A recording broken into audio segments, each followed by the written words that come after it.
Chapter 141. The space is cut open.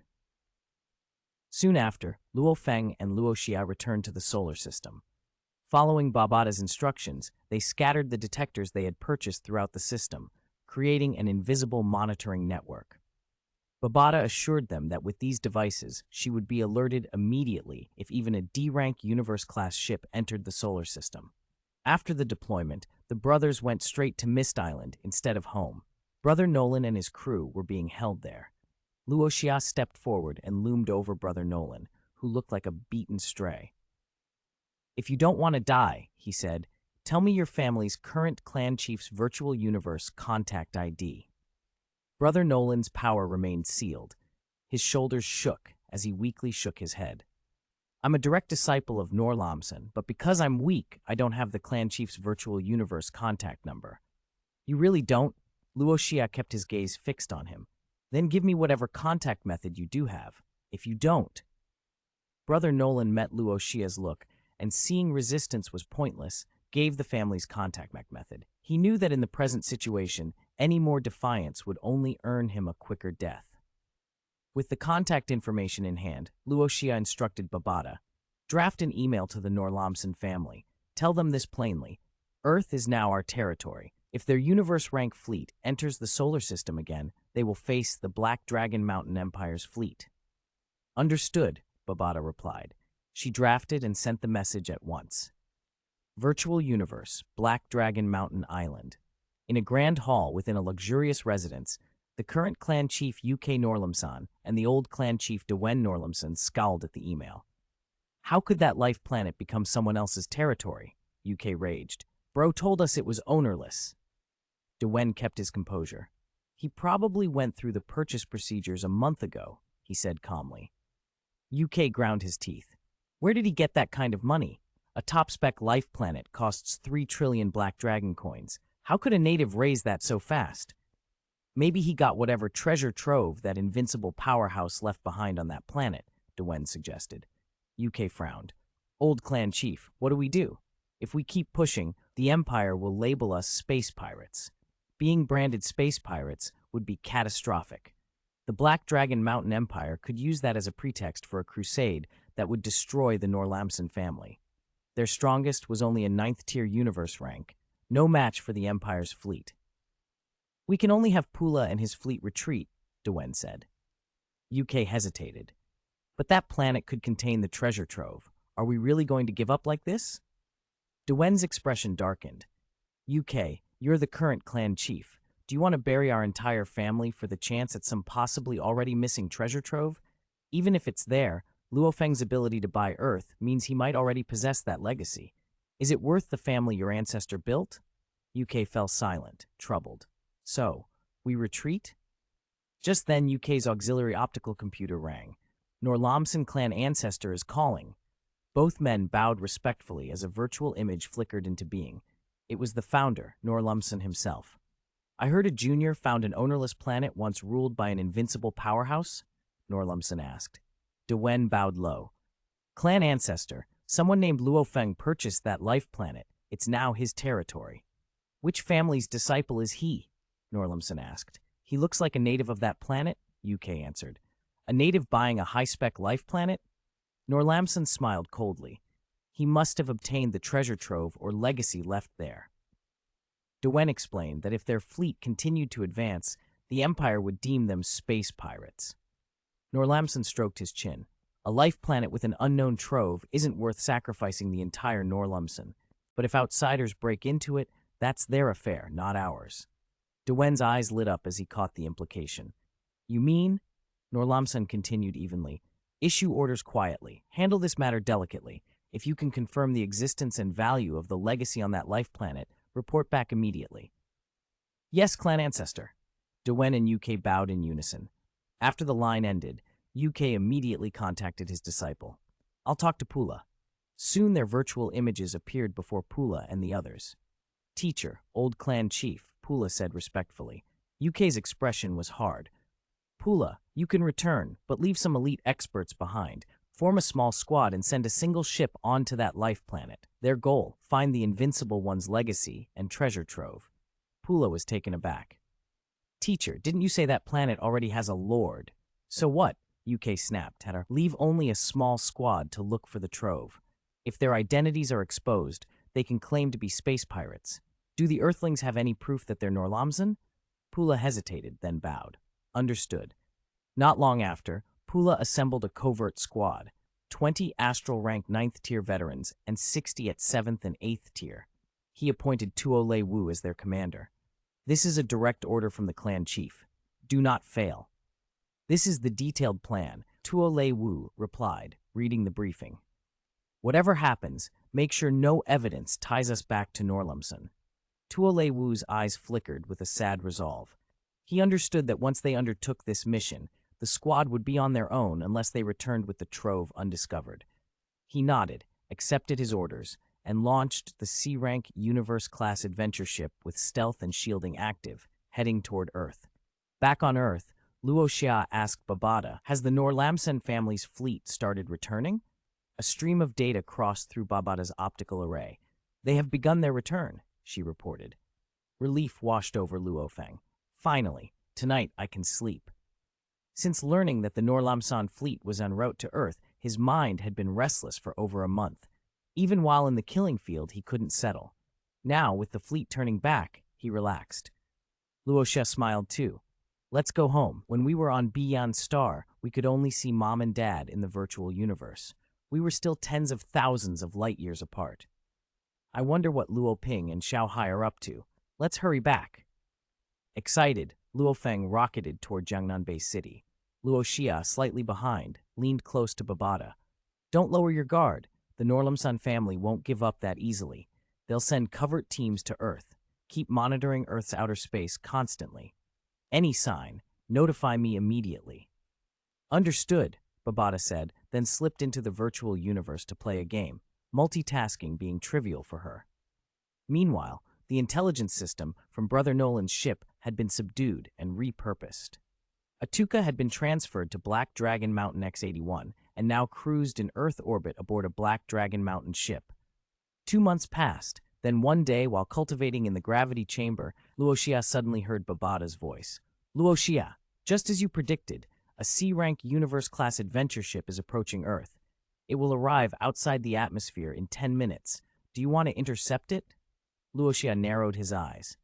Wait a moment. He pulled on his battle armor and flew from the chamber to find his brother. They're here.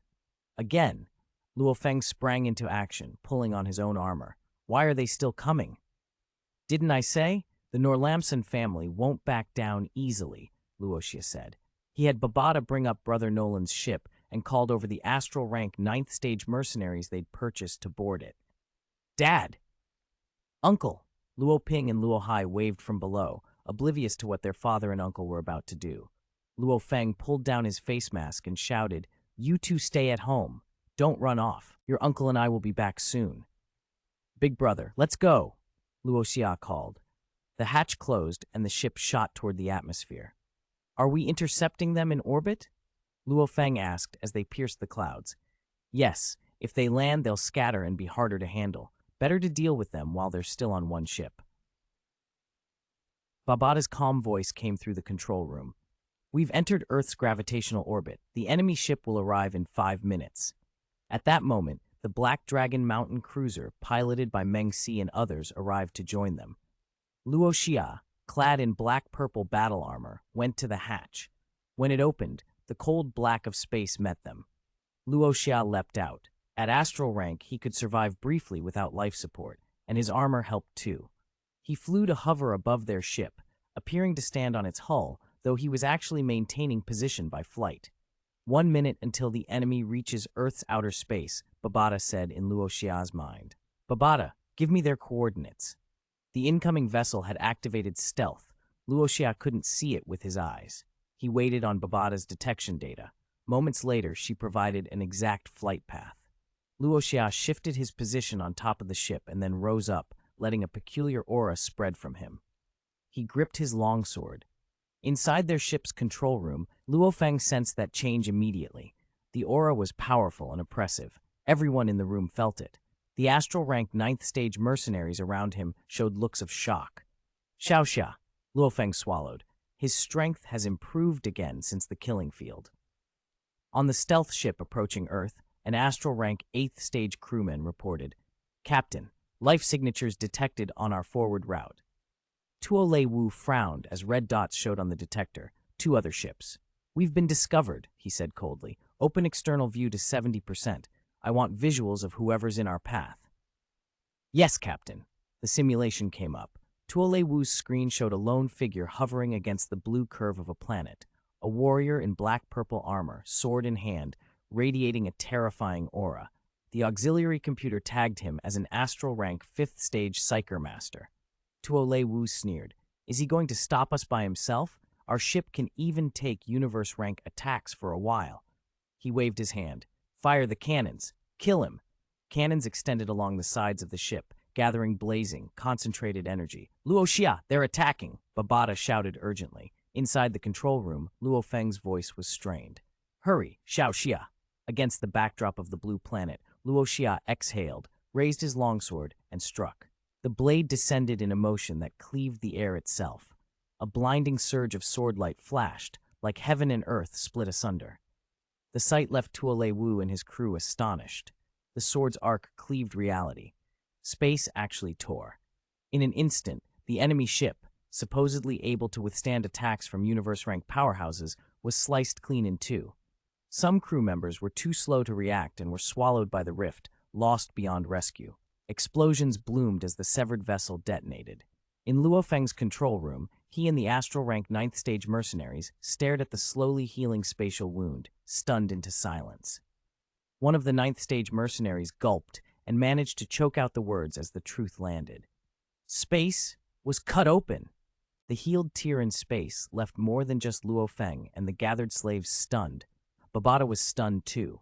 Tearing open a rift in space required power at least at Territory Lord rank. What had Luo Xia done to open space like that? "Luo Xia, how did you do that?" Babata asked, voice full of astonishment. Luo Xia only shrugged. "I just did it." He didn't explain further. He couldn't, actually. The technique, heaven-opening earth-splitting, had been bestowed by the original will of the primordial universe. Even if he wanted to reveal its secret, he couldn't. When the enemy spaceship blew apart, a handful managed to flee, but out of 80 astral-ranked warriors, only 6 or 7 staggered free in small groups. The rest fell under Luo Xia's sword. Those who escaped were badly wounded, and their auras waned as they fled through the dark of the universe. Luo Xia surged after them, Luo Feng close at his side, along with the other astral-ranked 9th stage slaves. After encircling the wreckage, they annihilated the elite squad the Norlamson family had specially left behind. At that point, even if the Norlamsons wanted to retaliate, it would be years before they could. Natural wormhole travel would take at least 2 years. By then, Luo Feng's golden horned beast true body and Luo Xia's power would likely have advanced to universe rank. Even Norlamson himself, if he arrived then, would be no match. Luo Xia was confident he could kill him. After the carnage, Pula and his returning squad received one last transmission from the doomed ship, the AI's dying image of the attack. They watched it in horror. The frame showed space literally being cut open. "That can only be done by someone Territory Lord rank or higher," Pula whispered, pale and shaken. "Could the invincible expert from before still be alive?" Fear and relief warred in his face. If that legendary figure was alive, the Norlamson family were in serious trouble. Pula immediately entered the virtual universe and contacted his teacher, UK. "Pula, what's wrong?" UK's projection appeared. His voice held a trace of impatience at Pula's trembling form. "Teacher, Tuo Wu and his squad." Pula stammered, then told him what had happened. UK's face flushed from disbelief to fury. "How could they be discovered so fast?" He snapped. "They're not careless. With their strength, they should have escaped." Pula explained that the enemy seemed to have anticipated their moves and set detectors throughout the star system. When Tuo Wu's ship approached the living planet, Earth, the other side had intercepted them. UK watched the final image the ship had sent back, the space-splitting strike. "That attack cut open space," UK muttered, eyes narrowing. "Even a universe rank expert, if hit, could die from that. We can't blame Tuo Wu. Who would expect an attack like that?"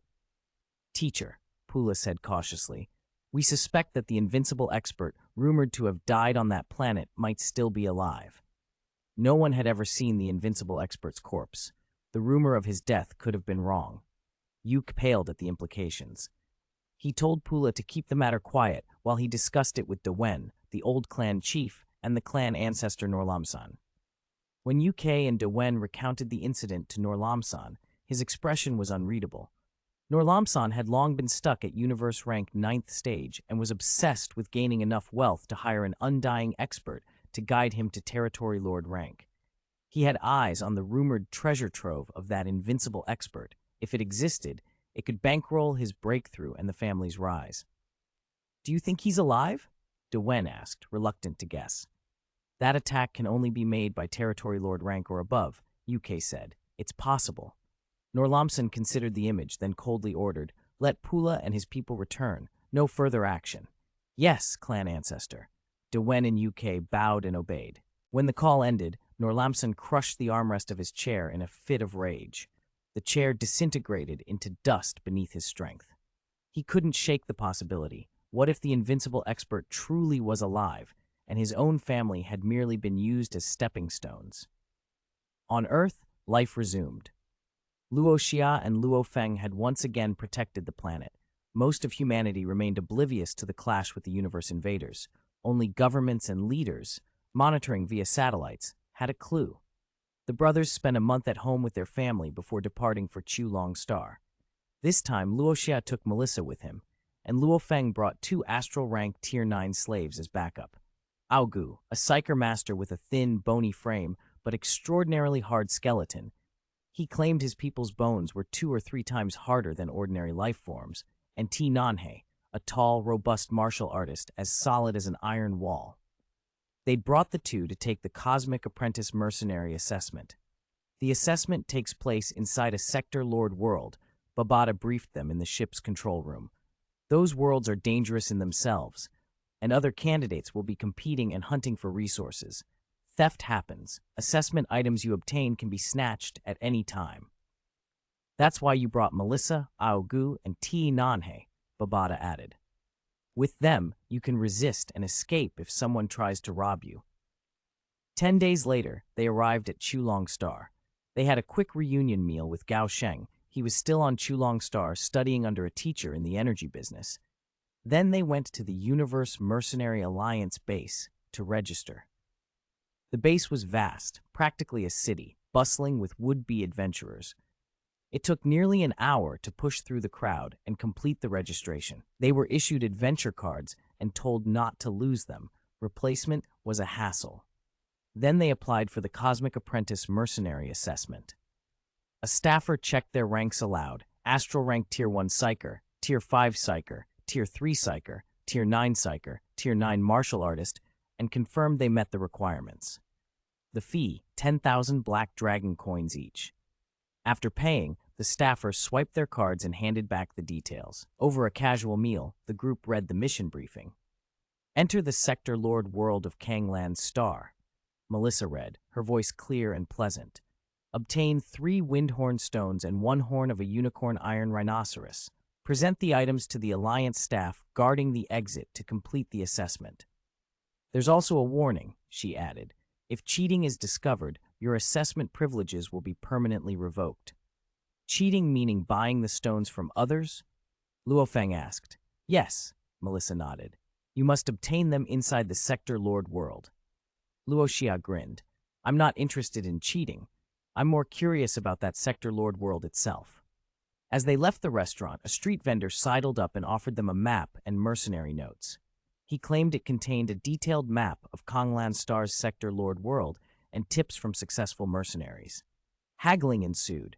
Luo Xia bought 1 copy for 50 black dragon coins, then another vendor with a slightly different version convinced him to buy a second. The maps were the same, the notes differed in tone and boastfulness. They were aware the Sector Lord world's layout could change, so whatever prep helped. To boost their odds, they outfitted Aogu and T. Nanhe with the black god suits they'd acquired in the number 9 ruin. For Melissa, Luo Xia bought a Tier 3 origin battlesuit and a weapon. Fully equipped, they boarded their ship and headed for Kanglan Star. Kanglan star ranked among the top 100 planets in the Black Dragon Mountain Empire's star domain. As the planet filled the viewport, Luo Feng admired it. Beautiful, almost like our home. It's like Earth saying, Luo Xia said with a smile, a grain of sand can hold a world. They docked, paid the port fee, and made their way to Thunder City. The city's technology was impressive, towering architecture, countless flying vehicles. Babada materialized and pointed them toward the Mercenary Alliance base. 30 kilometers that way is the Alliance Studi on this planet. A staff member at the base directed them to the Sector Lord World's entrance. Ahead stood a solitary, heavily guarded villa. The villa ahead is Thunderworld, the staffer said. Soldiers ringed the property, and the villa looked ordinary enough to the untrained eye. But the heavy guard made clear that beyond its gates, the real trial would begin. Chapter 143, Encounters in the World Master's Domain. Let's go. The five of them walked toward the villa. It was heavily guarded. As soon as they approached, the sentries leveled sharp gazes at them. Then, to their surprise, the guards stepped aside. A man wearing a one-star mercenary badge strode out and looked up at the sky. The other guards fell in behind him with obvious deference. He seemed to be a leader within the Mercenary Alliance. What's happening?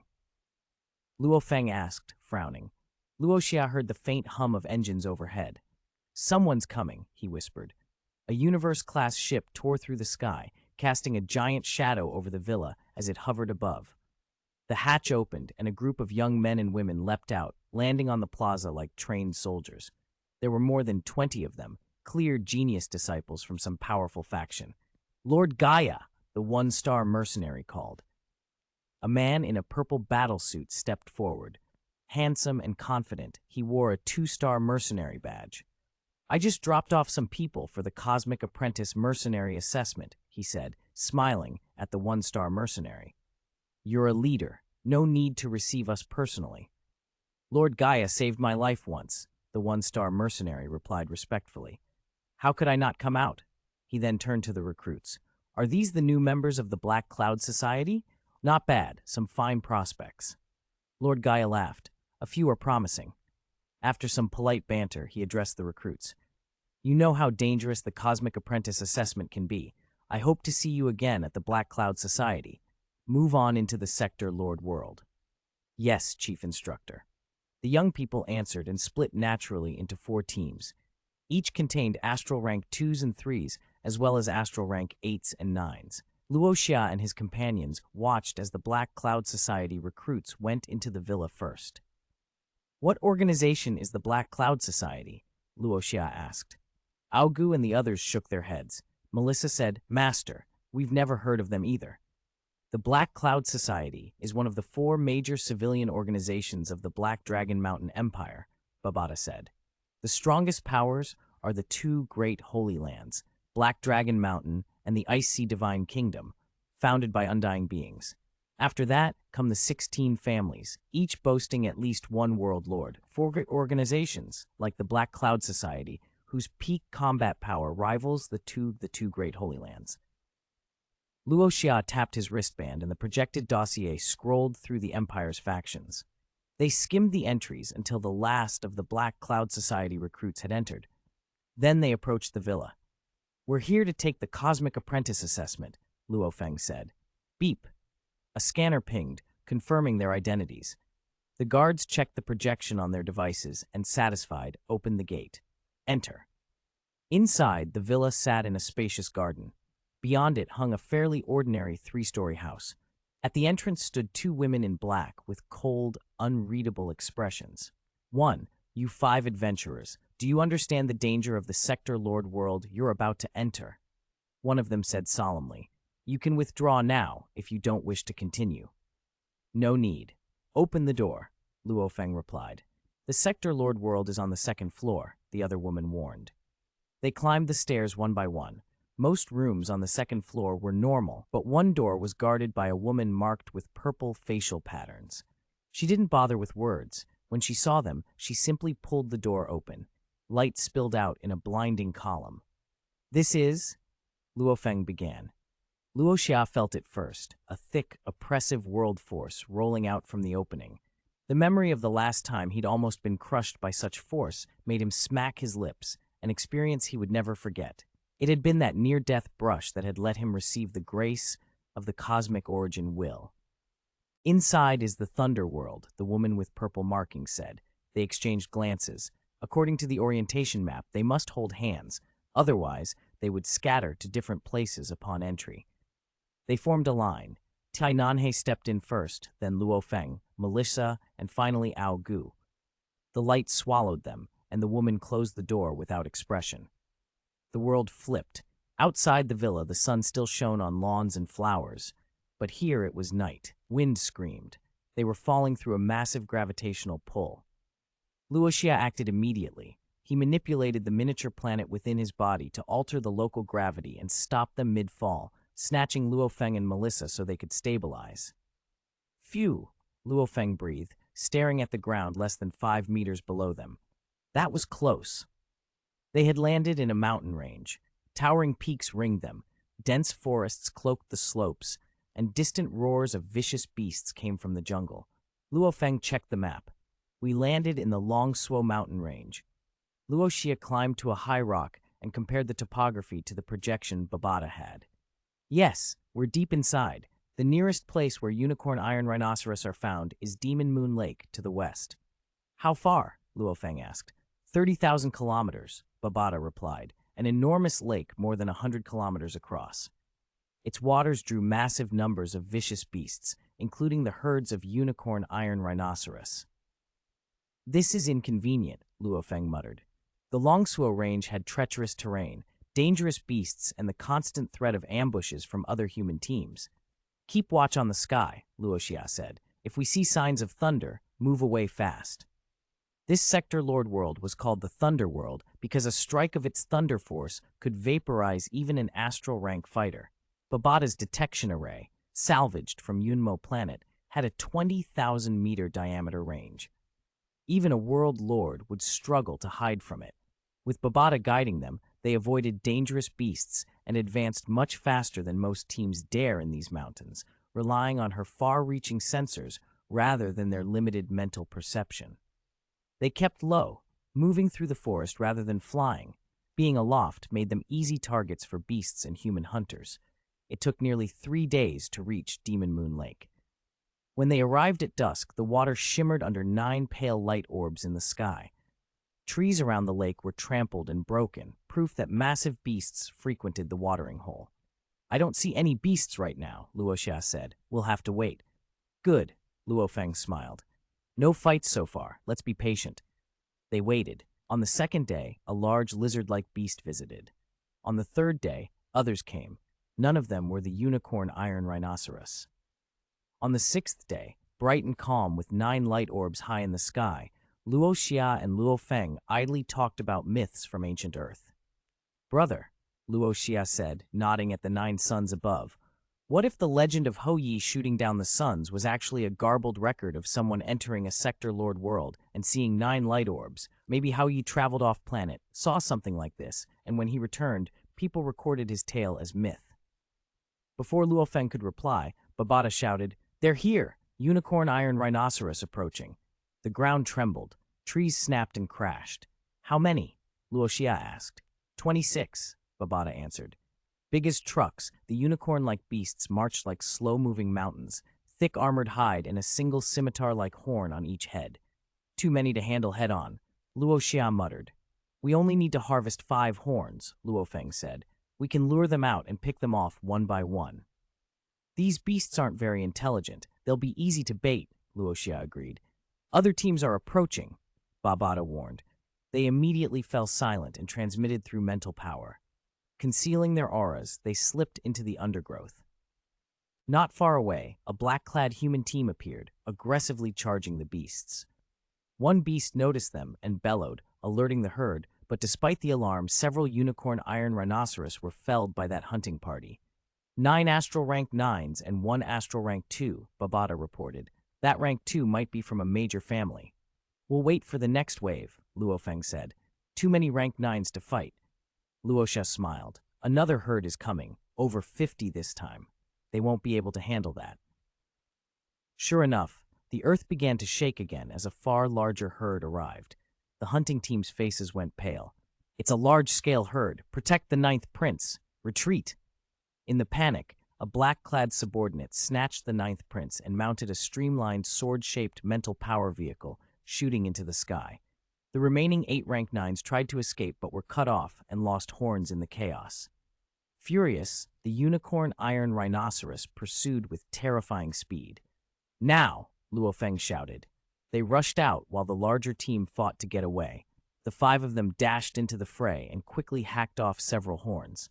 But the pursuing herd turned, 20 of them charging straight for them. Luo Xia, a human team is coming, 12 kilometers out. They're probably coming to ambush, Babata warned. Luo Xia glanced back at the charging beasts. They're heading our way. Then let's go, Luo Feng answered. They had already taken 6 horns, enough to leave. The 5 of them fled into the mountains.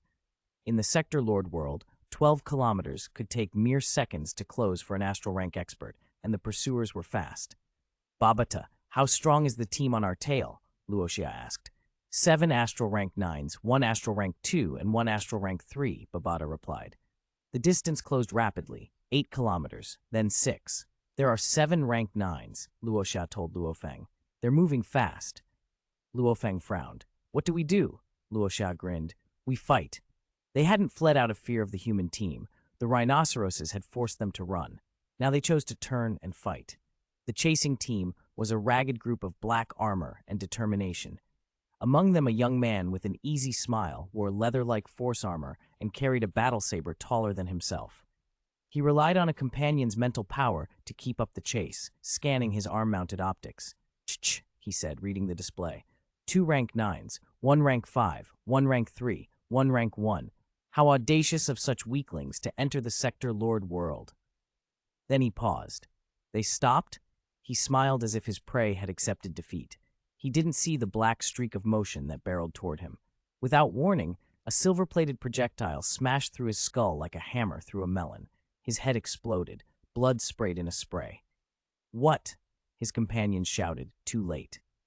Luo Xia had unleashed the Qi-Hun Copper Mother, an alloy-coated killing projectile, and activated the Godspeed domain. Time around them thickened. In that slowed world, Luo Xia guided the weapon to tear through the enemy ranks. Those astral rank 9s were powerful, but in his domain, and with the Qi-Hun Copper Mother on the kill, they fell with terrifying efficiency. The heads of 9 attackers burst cleanly as their bodies crumpled and dropped from the sky. Then Luo Xia released the domain. The silver projectile zipped back into his hand and slipped into his spatial ring as if it had never been.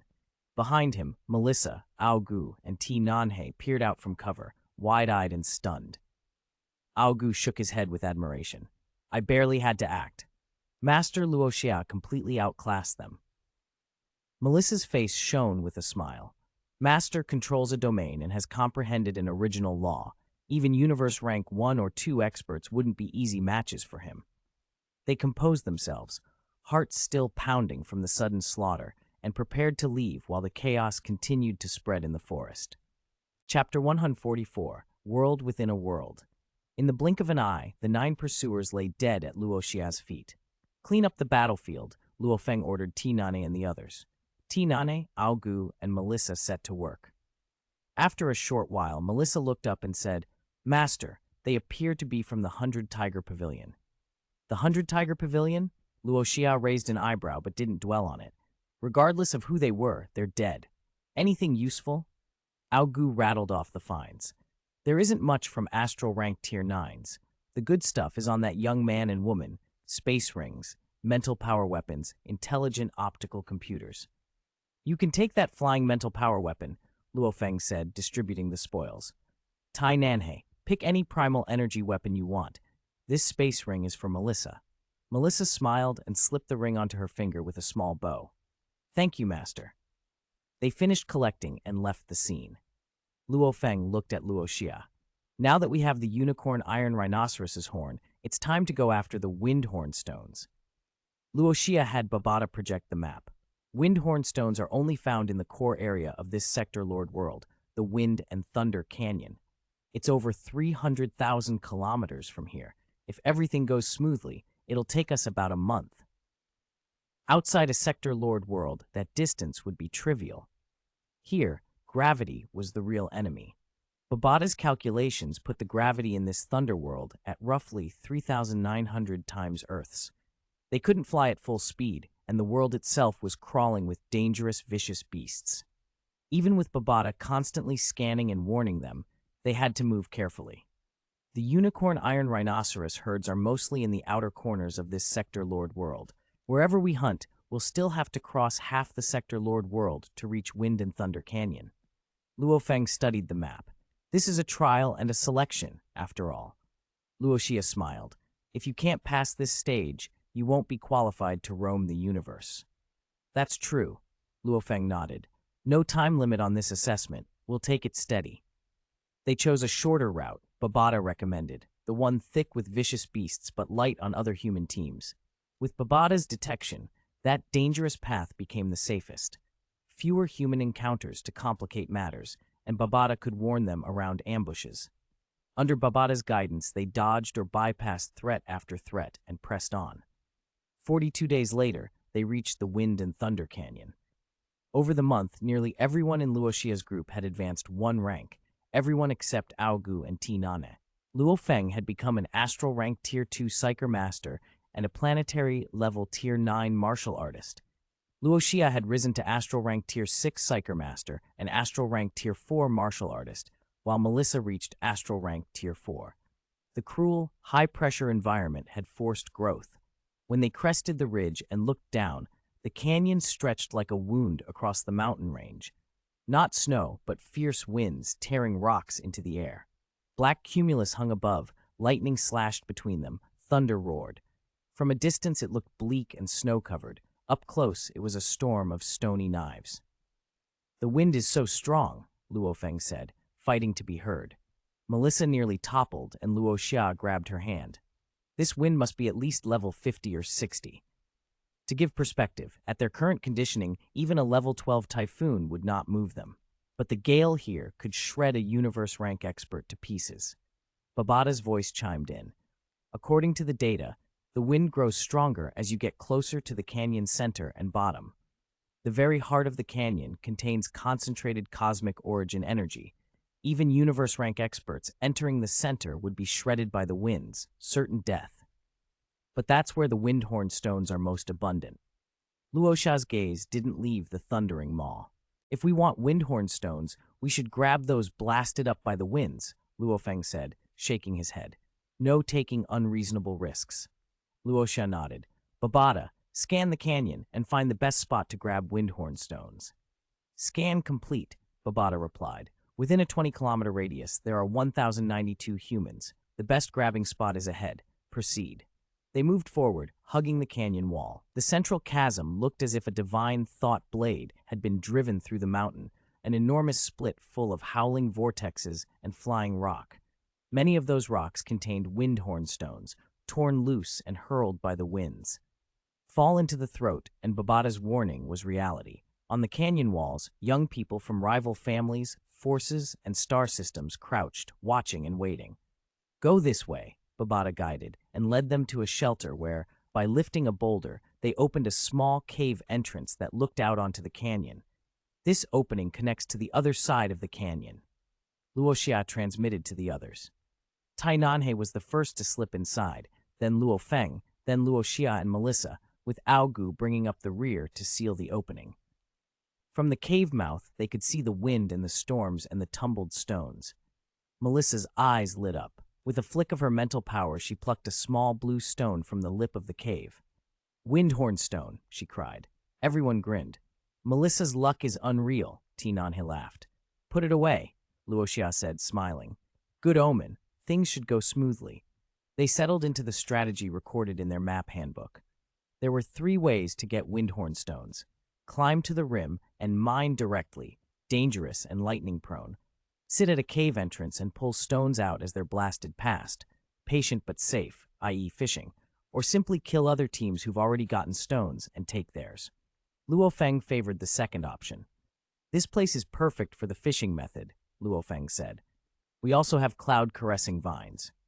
Mental power dissolves quickly in this dense cosmic origin energy. Luo Xia can only extend 5 or 6 meters, Luo Feng barely a meter, but the vines can compensate. So they waited.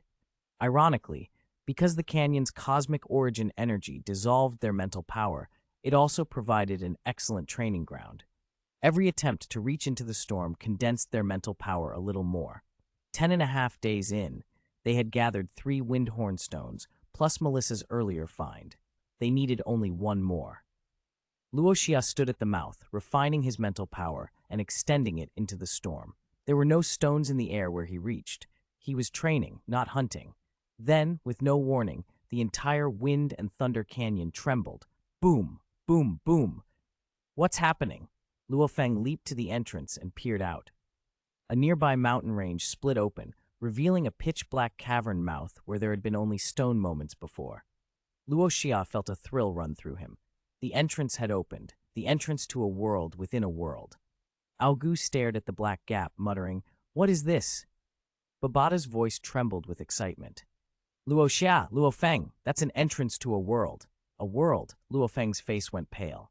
Voices rose all along the canyon walls. "A world in a world. That must be it. Charge! Quick!"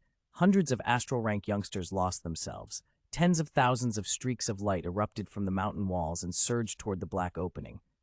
"Babada, what's a world in a world?" Luo Feng asked.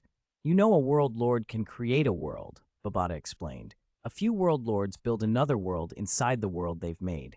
A nested world, world in a world. It's extremely difficult and expensive to create, so world in a worlds are usually used to hide treasure troves."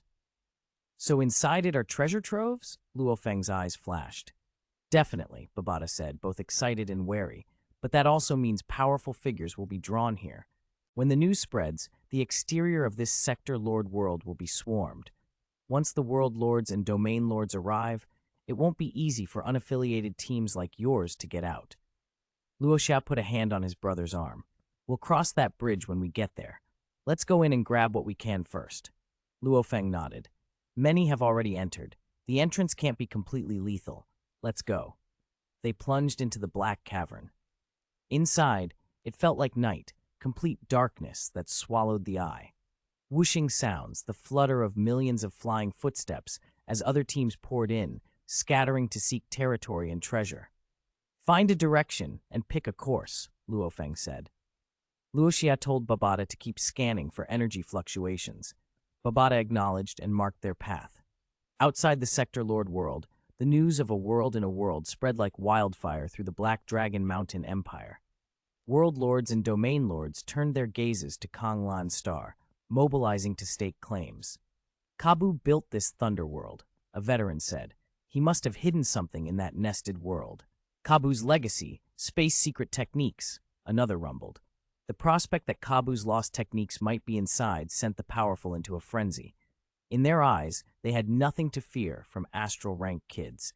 These young hunters were cannon fodder. Inside the world, in a world, Luo Xia and company moved into the outer reaches where it was still relatively safe. They started picking through the odd stones scattered about. Babada watched him pull out a dull, low-energy rock and frowned. "This stone is unique to this nested world. Its energy grade is low. Are you sure you want to collect these?" "Yes. Dig." Luo Xia's tone was firm. He had a reason. He suspected these stones would be valuable for trade later, even if other mercenaries didn't recognize their worth yet. "Okay." Babada switched to scanning mode and quickly located a field of the stones. This area contains 165,204 of them. Luo Feng came to help. Tainane, Aogu, and the others dug in. 5 hours later, they'd cleared the whole patch. Then Babada's voice cut through, urgent. "Wait, Luo Xia, Luo Feng, there's a cosmic crystal deposit 2,400 meters down." "Cosmic crystal!" Luo Xia and Luo Feng both stared. Cosmic crystal was universal hard currency, truly valuable. Babada's estimate made their hearts race. Luo Xia set the cloud-caressing vine in motion. Using the Qi Hun Copper Mother as their digging tool, they tunneled straight down. When they broke through into the darkness, a massive dark blue crystal sat embedded in the earth. "Wah!" Babada squealed. She wove a small hand motion and tucked the colossal crystal into her storage space. The surrounding rock collapsed as the crystal left its bed. Luo Xia hauled himself up the shaft. "Babada, how big?" 11,000 cubic meters, Babata replied gleefully. Luo Xia's eyes widened. Babata translated the value with the enthusiasm of a calculator. 11,000 cubic meters equals 11 million cosmic coins. Converted to Ganwu coins, that's 33 billion Ganwu coins. 33 billion. The figure made the group reel. It eclipsed the money the teacher Hu Yambo had left them in their first account. Adventuring really does make money, Luo Xia said, grinning. Babata's sensors were already hunting. Let's keep searching. In the center of the nested world, everyone will fight for cosmic crystals and treasure troves. The periphery is much less contested. We can sweep these outer regions first for crystals and the unique stones you wanted. Luo Feng rubbed his hands together. How much did we get from that deposit? 11,000 cubic meters, Luo Xia said again. Excellent, Luo Feng laughed. Quick, search more. Time is money. My golden horn beast body needs funds to grow. Hu Yanbo's initial stash isn't nearly enough. If we can get more cosmic crystals here. His grin widened with the kind of hope born of opportunity and hunger. For power, for improvement, for the chance to step beyond their current limits. Chapter 145, 2 million astral rank. Cosmic crystal, approximately 9,500 units. Unique stones, 210,054 pieces. Cosmic crystal, approximately 6,582. Unique stones, 157,826 pieces. For the next few days, Luo Xia and his team swept the fringes of the world in a world for cosmic crystals and thunderstones. The central region held the greatest concentrations, but it was already crawling with the 2 great holy lands, the 4 great organizations, the 16 families, and scores of adventurers from various outer nations and planets. In the center, there were too many wolves and too little meat. Scavenging the periphery, picking up scattered caches and abandoned troves had proven far more profitable for them. Even scattered cosmic crystals add up fast, Babata said with a grin as it tallied the haul into their storage space. After 5 or 6 days of searching, they'd already amassed over 56,000 units of cosmic crystal and more than 1.5 million thunderstones. We have to speed up, Luo Feng warned. Once the big organizations arrive here, there won't be anything left for freelances like us. Luo Xia nodded. Babata, keep sweeping. Don't stop.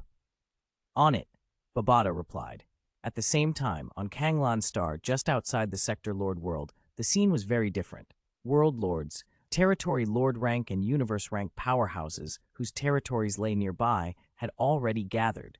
They were prevented from entering the Sector Lord world by a single woman standing guard outside a villa.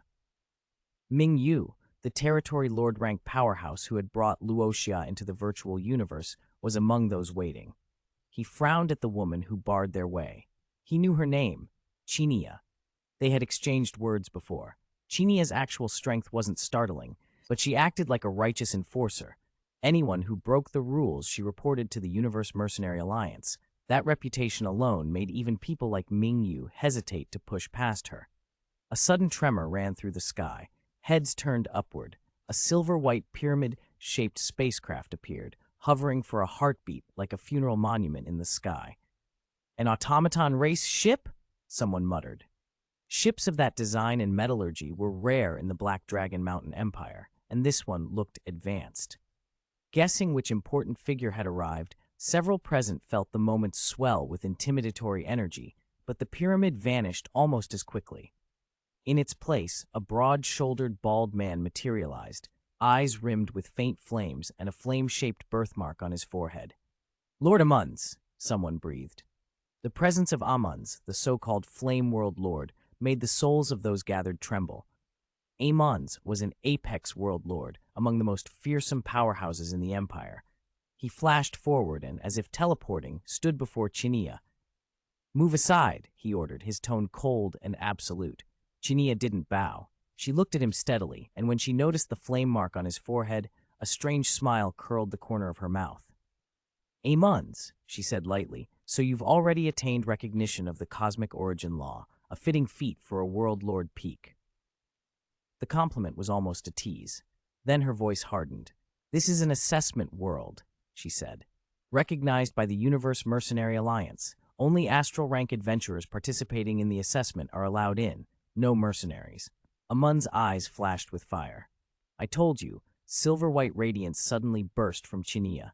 The light made her look like a temple statue, yet when she spoke, she was like a razor. "Presumptuous," she snapped, pointing at Amun's with contempt. "Amun's, do you dare flout the Universe Mercenary Alliance's rules? Non-astral rank adventurers cannot enter. If you insist, go in and die." Killing intent laced every syllable. Chinia's words carried a cold certainty.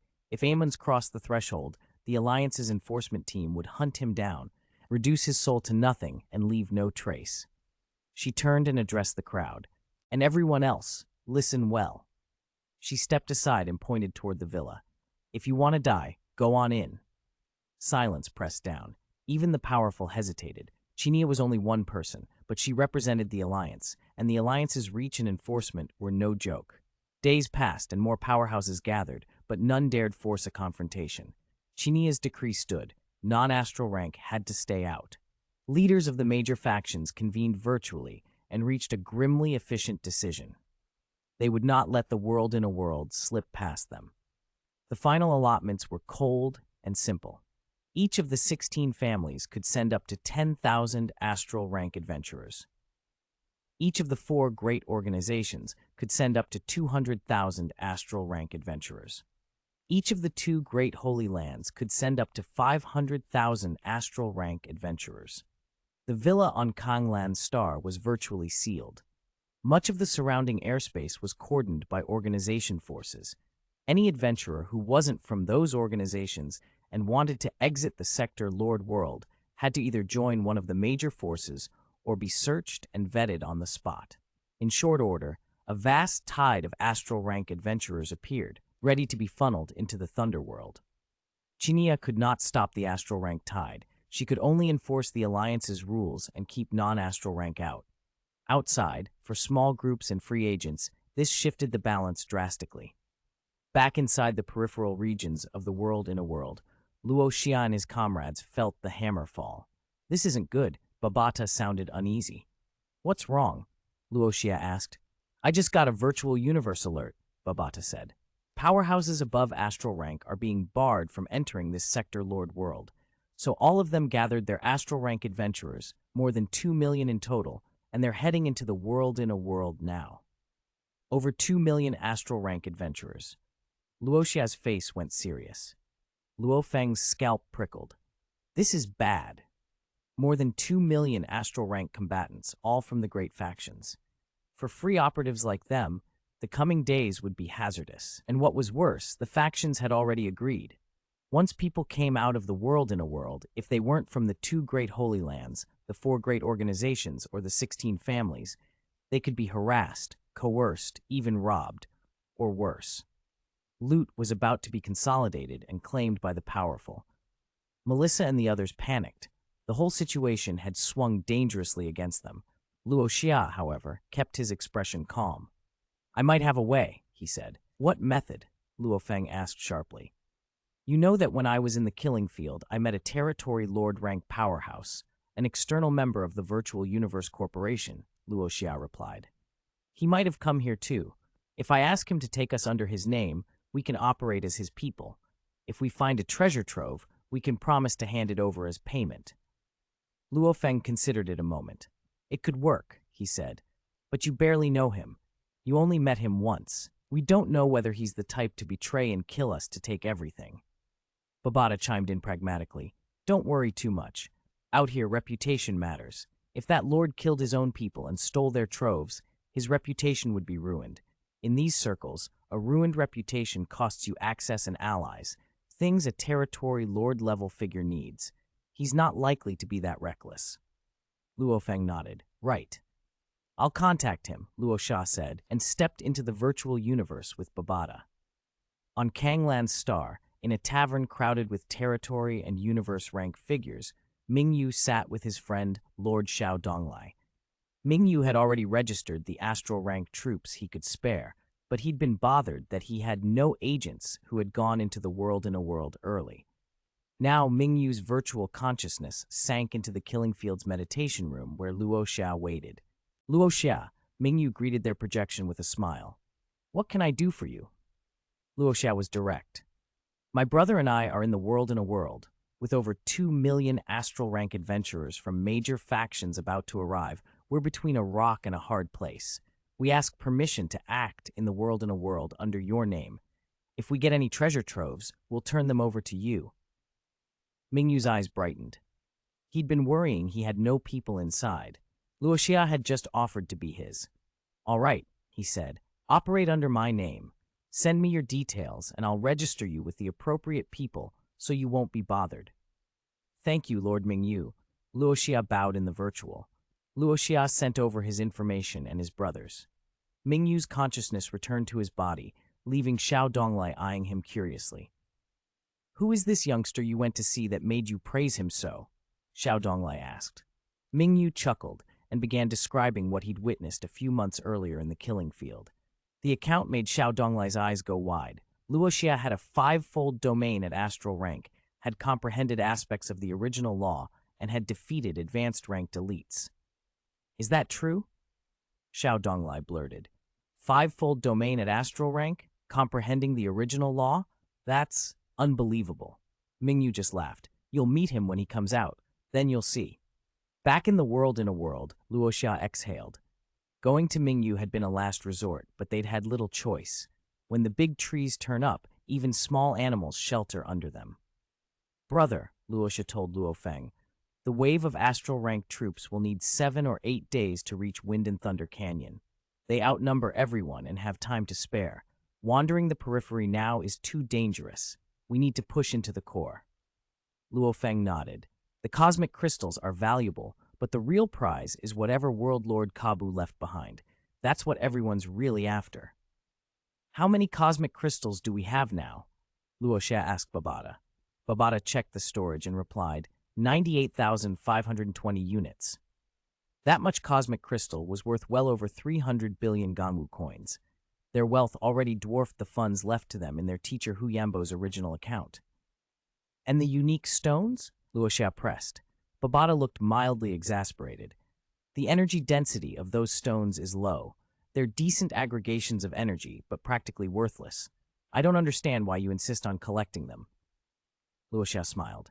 Philosophers on Earth say nothing exists without reason. These unique stones might bring us unexpected gains later. How many of them do we have? Babada glanced again. Over 2 million. Over 2 million. Luo Xia's eyes flashed with sudden realization.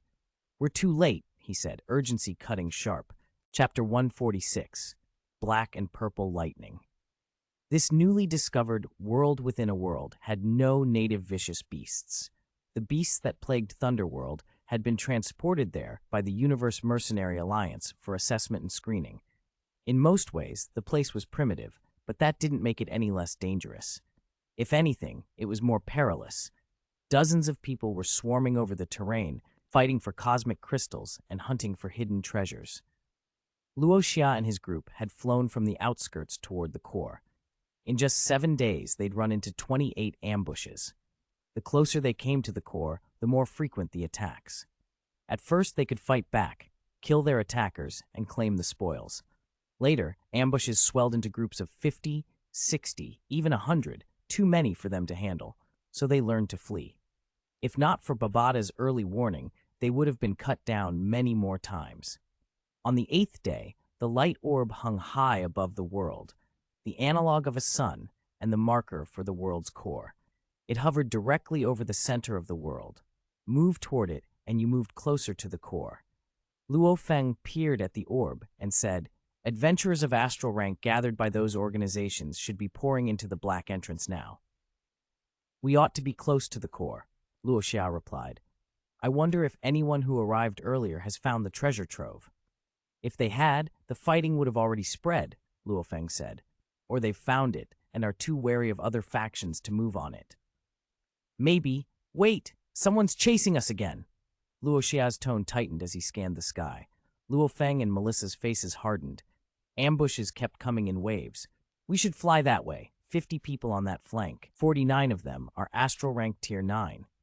Luo Xia yelled and veered, but Babada's voice cut in. Urgent. There's another group coming from this direction as well.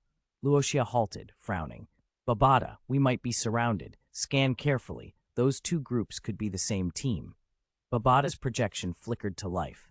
300 tiny light dots circled their position, advancing inward from 6 directions, nearly every escape route blocked.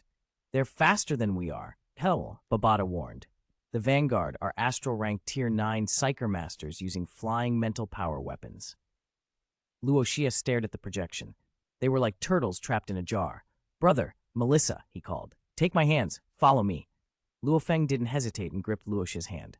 Melissa grabbed Luo Feng. Aogu took Melissa's hand, and Tinane closed the chain. Luo Xia activated Domain. The 5-layered domain unraveled around them. It didn't just speed him, it could boost others as well. Twofold enhancement talent ignited, golden secret patterns racing across his skin. Divine wind leg triggered, wind origin law power roaring. He burst forward at 32 times his normal speed. Space itself rippled. Luo Feng felt an enormous tug on his hand as though it might be torn off. The world smeared into a blur. Melissa and the others experienced the same violent acceleration. Were they not all astral rank, the sudden speed would have left them nauseous and broken.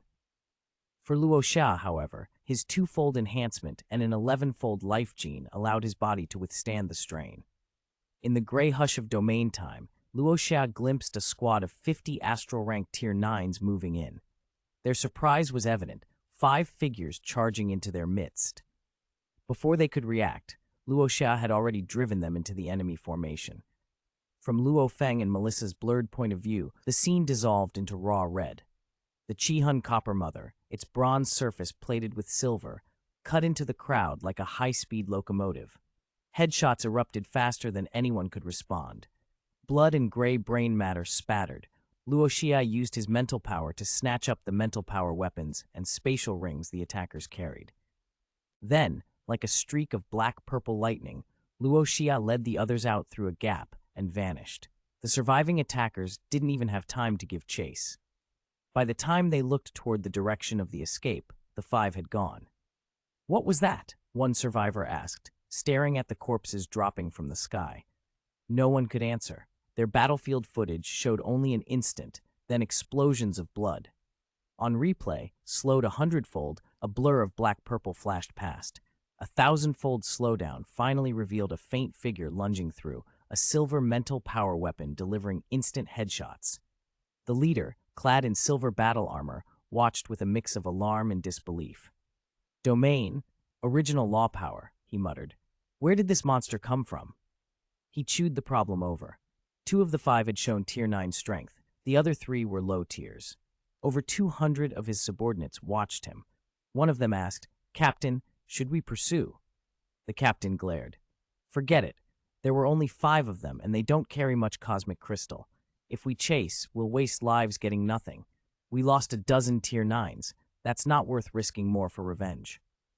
The men split into smaller hunting groups and moved on.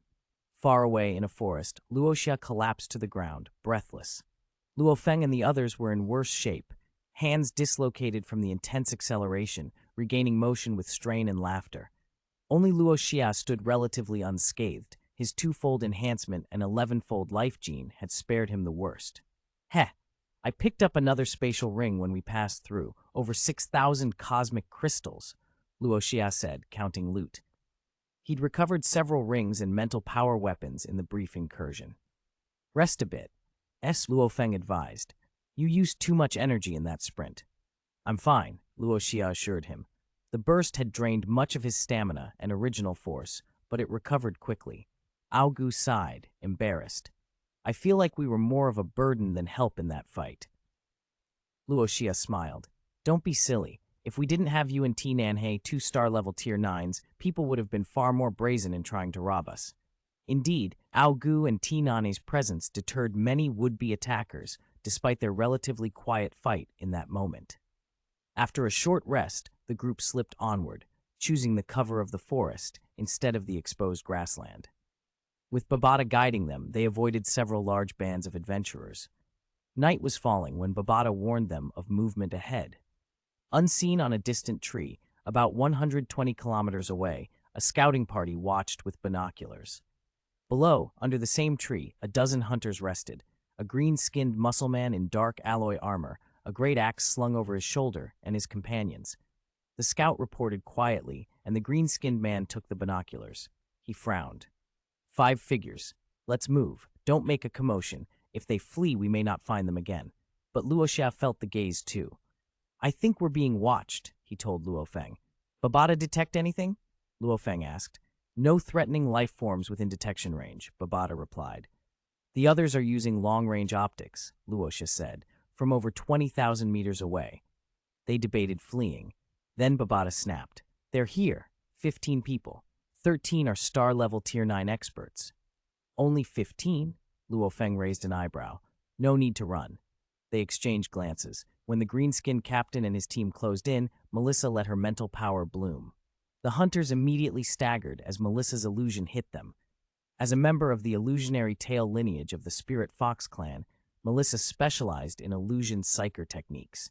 Even at star-level Tier 4, her illusions could affect universe-rank powerhouses. The attackers fell into a momentary, disorienting trance. Luo Xia seized the instant. The Chi-Hun Copper Mother sliced through the trapped team, puff, puff, puff. Headshots cut them down before they could react. Aogu and the others moved in to secure the bodies and loot. Clear the battlefield, Luo Feng ordered.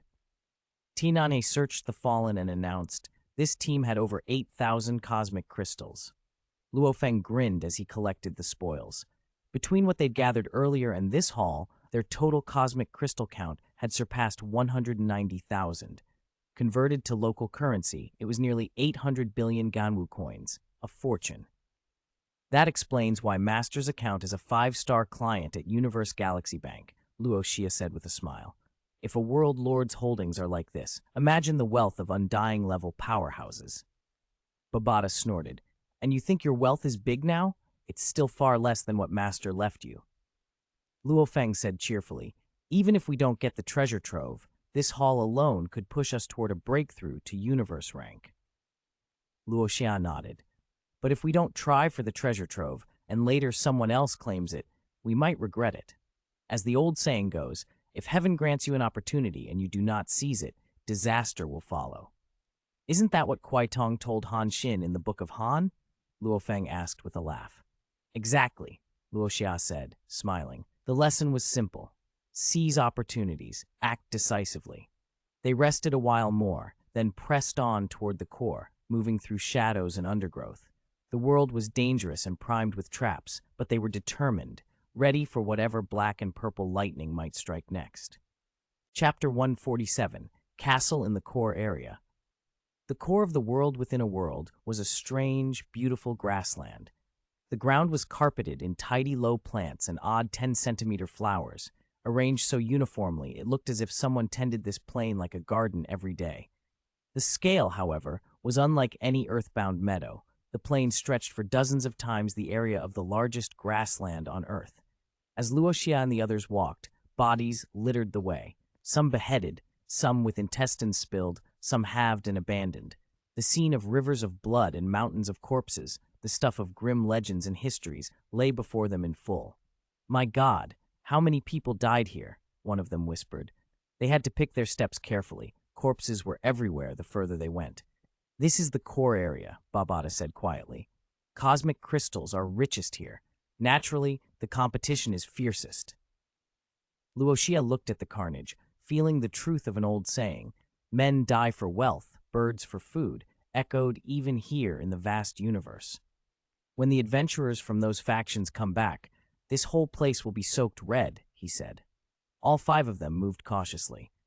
In the core, it made no sense to pick fights. Survival meant avoiding conflicts whenever possible. After more than an hour of careful travel, Luo Xia suddenly dove into a shallow pit filled with bodies and coagulated blood. Someone's coming, he sent the thought. Light streams, adventurers moving in light form, shot overhead. Only after they passed did Luo Xia and the others climb out. There's activity over there, Tinanhe said. Luo Xia listened and caught a faint voice carried on the wind. He pointed. Over that way, someone's talking. Let's go listen, Luo Feng suggested. Any information was valuable. The situation in the core was a mystery to them. They followed the sound for 100 or 200 kilometers until at last the speakers were clear. Around the orators stood many people, shadowy figures numbering over 1,000 in the darkness. A booming voice carried across the grassland. Fellow adventurers, A single world can elevate you to universe-rank powerhouses and territory lords. This world within a world is 10 times rarer, worth 100 times more than a single world. On Kangland Star, at the Thunderworld exit, universe rank, territory lord rank, and even great world lord rank powerhouses have already arrived, another voice shouted. Our Black Dragon Mountain starfields, 2 great holy lands, 4 major organizations, and 16 great families are all here. The treasure trove of this world within a world will belong to Black Dragon Mountain Starfield. The original speaker roared. We have agreed. Any adventurer not from our organizations who exits Thunderworld will be taken into custody. Luo Feng and the others went pale at that. Babata had already learned parts of this from the virtual universe, but hearing it plainly, that non-affiliated adventurers would be captured on exit, tightened their chests. The speaker continued, rolling his words like thunder. No matter how many cosmic crystals you harvest, no matter what special treasures you find, if you are not with Black Dragon Mountain Starfield, you will be seized. You're wasting your effort. However, he added, we are not unreasonable. We offer you a chance. Join North Dragon City. Become an external member. We pledge by our honor to protect you when you leave Thunderworld and return to Kangland Star. With our protection, you will not be arrested, and no one will take your cosmic crystals. All we ask is that you join us and help seize the treasure trove. Voices from other factions were shouting the same offer. Join the 100 Tiger Pavilion, and you'll be safe. Join the Black Cloud Society, and no one will seize your gains. The grassland echoed with recruiters trying to draw in the scattered, unaffiliated adventurers. Lord Kabu's treasure is worth far more than ordinary crystals, Luo Feng murmured. Those unattached adventurers will join anyone who offers protection. Luckily, we contacted a territory lord earlier. We can act under his name. Luo Xia stroked his chin. Lord Mingyu seems to be from 3-Axe Mountain, yet I haven't heard calls from 3-Axe Mountain. Do they not need adventurers? Babata answered. It's not that they don't need them. 3-Axe Mountain has very few people. They don't recruit in bulk. They invite already strong individuals. Very few of their members entered this world within a world, so they can't form a large force. Luo Feng frowned. If they only invite already powerful people, those recruits might not be very loyal. There are pros and cons, Babata replied, but 3-Axe Mountain's terms are relatively liberal. So it's clear, Luo Xia said. Black Dragon Mountain Starfield factions are the main players here. Judging by their shouts, they've likely found the treasure's location, but because they check each other, none dares act rashly. That's why they're recruiting outsiders as manpower. Which faction should we join? The horned man, T. Nanhe, asked. Luo Feng thought a moment. For us, it doesn't matter much. Let's join the nearest one. That would be North Dragon City, Luo Feng decided. They headed toward the North Dragon City formation. They were stopped by a guard as they neared. Who goes there? We want to join North Dragon City, Luo Feng replied. The guard scanned them, glanced at an auxiliary optical computer on his arm, then nodded. Fine, you may enter. They were placed into a square formation of fewer than 100 people. An odd-looking man with a single horn on his forehead approached and asked, Brothers, are you also new to North Dragon City? Luo Feng smiled weakly. Yes, if we don't join now, we might not make it out of this world within a world alive. The horned man nodded grimly. Even with a faction, our survival odds aren't great. What do you mean? Luo Feng asked. We're far from the core of North Dragon City, the horned man said. They're clearly using formations like ours as cannon fodder. Cannon fodder or not, he shrugged, it's better than nothing. If we survive this, we can live comfortably after we return. Are the factions about to go to war? Luo Feng pressed. Yes, the horned man said.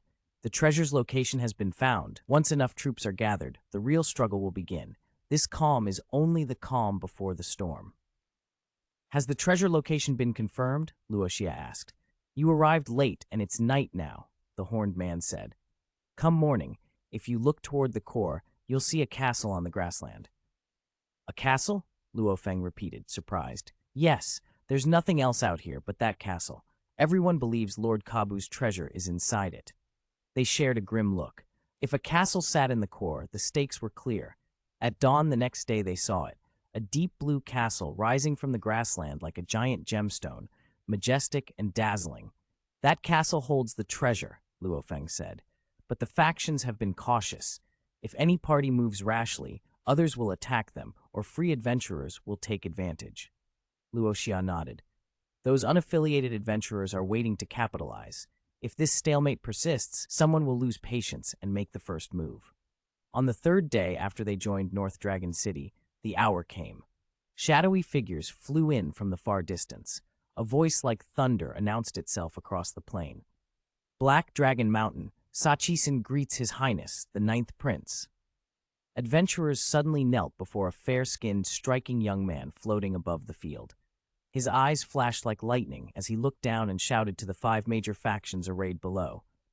I, Brolin, Ninth Prince of the Empire, intend to seize this treasure trove. Any who stand in my way will die. Silence fell. For a long moment no one moved. Then many observers narrowed their eyes and exchanged looks. Pride and arrogance like that could start a war and get someone killed. Luo Xia watched, heart clenching. The tense calm had broken. The war for the castle was about to erupt. Chapter 148. I like this plan. On the open plains, all eyes were fixed on Ninth Prince Brolin, who hovered in midair like a figure carved from arrogance. A member of the 100 Tiger Pavilion suddenly rose up to confront him and spat. Your Highness Ninth Prince, do you really intend to swallow the entire treasure trove of the world in a world all by yourself? He never finished the sentence. A blinding white beam detonated from somewhere, punched clean through the young man's chest and reduced his head to nothing. The headless body tumbled from the sky to the ground below. Everyone froze. Shock turned to murmurs. Luo Feng breathed under his teeth. That shot, it had no charge time. It fired instantly. It's terrifying, Luo Xia said, eyes tight. Without activating my domain, I don't think I could have fully dodged it. Behind Brolin hovered 9 bodyguards, each carrying an enormous laser rifle, nearly 3 meters long, the barrels thick as a man's thigh. Brolin himself wore a calm smile that didn't reach his eyes. Let me introduce them, he said pleasantly. These are 9 C2 class laser guns, the latest models. I only got them recently. He let that sink in, letting his glance sweep the faction leaders. Their power? Not bad. One well-placed shot will eliminate a Universe Rank 2 expert. There was an ugly silence. Weapons above C-class were restricted, nearly impossible to purchase without the right authority and enough money. Even if you could buy one, the price was astronomical. A single C2 laser was comparable in cost to a slave at Universe Rank 2. Brolin's tone was casual, almost childlike. I came to Thunderworld for the probationary assessment. For safety, I brought a few toys. I didn't expect this world-in-a-world nonsense. Any objections? He asked, looking down at them like a god. No one objected. With a victorious grin, Brolin led his entourage and swooped toward the dark blue castle at the center of the world-in-a-world. Other factions hesitated, then followed. Suspicion, greed, and caution warred on every face. Luo Xia, Luo Feng, and the rest shadowed the North Dragon City contingent. This 9th prince with 9 C2 rifles makes himself invincible here, Luo Feng said quietly. He could monopolize the treasure trove. With his status out there, territory lords and world lords will probably defer to him too. Maybe there's a counter, Luo Xia said, narrowing his eyes. Brolin's caravan came to a halt before the castle. He raised a hand and the 600 or so followers behind him froze. Then Brolin sent forward Sambi, one of his armored bodyguards. Open the castle, he ordered. No one knew what lay beyond the gate. A prince of Brolin's rank would never risk himself for such a task. His men did the dirty work. The armored Sambi stomped forward and grasped the ancient gate. Dust rained from the centuries-worn hinges as he strained against it. Then lightning struck. Electric snakes leapt from the castle walls and braided through the gate. A corona of raw, crackling energy twisted the surrounding space. Sambi barely had time to react before the lightning wrapped around him. His astral rank 9 body burned to ash in an instant. His armor, heated red-hot, clattered to the ground. The crowd stared, frozen by the brutality. Brolin stumbled backward, sweat beading on his forehead. Thunderbolts, he muttered, feeling suddenly much less confident. Those bolts were not a simple trap. Sambi's annihilation made it clear. Ordinary astral rank experts couldn't stand against the castle's thunder. Lord Kabu's treasure trove was inside that castle. How were they supposed to get to it? A green-haired woman leaned toward Brolin. Your Highness, she said, it will take days for the outside adventurer army to arrive. We have the advantage here. With observation and care, this world in a world's treasure trove will be yours. Brolin only watched the lightning coil and writhe around the fortress. Those electric tendrils made the air hum and bent light. This was more than a defense. It felt alive. Then, unexpectedly, the ancient gate began to open. Everyone stared. As it opened, the lightning seemed to be drawn inward, draining away as if some mechanism siphoned it off. Beams of light shot out from the castle like a stage show, turning the courtyard luminous. A hearty voice boomed from inside. Ah! Welcome, everyone, to the world in a world. I've been waiting for this day for over 10 million years. Guards leveled their rifles at the gate, prepared to fire at any threat to Brolin. Brolin's smile wavered. His plan to monopolize the trove suddenly felt fragile. From the lights, a three-dimensional projection formed, an old man, chubby with a white beard, wandering through the air like a holographic host. He squinted at the assembled adventurers. Little ones, the figure cooed, you've come for the treasure trove of this world in a world? My master stored his treasures here, the old hologram continued. I was left to guard them. Before anyone could speak, the projection gestured, and a vast floating display appeared, plastered with images of treasures. Dozens, no, hundreds of items flickered into view, dazzling the crowd. At the center, the most eye-catching object glowed, a crystal ball emitting strange light. Inheritance crystal ball, Brolin blurted. The crystal ball was notorious. Inside it was Lord Kabu's most precious legacy, a full set of spatial secret techniques. Any world lord who obtained that technique stood a very good chance of advancing to undying. That was why so many world lords and territory lords had sent people here. Lord Kabu's techniques were priceless. The white-bearded projection smiled and continued earnestly. My master had countless treasures. I cataloged them, 68 categories, 312 items. Here's the ranking. He read the list aloud. The complete set of spatial secret technique inheritance crystal ball, deposit at the Cosmic First Bank, 3 accounts, the Master's Deposit account, Territory Lord rank bloodline potion, and on down to smaller but still valuable items like 5th-tier original force weapons. The assembled crowds murmured and then erupted. The worst thing on this list is a 5th-tier original force weapon, someone said. Even one of those would make you rich on a normal galaxy.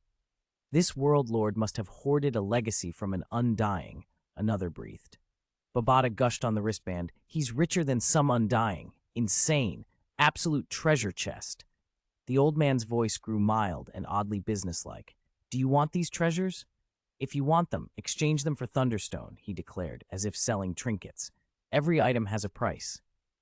The list shifted. Each item now had a specific Thunderstone cost. The 3 bank accounts needed 10 million Thunderstone apiece.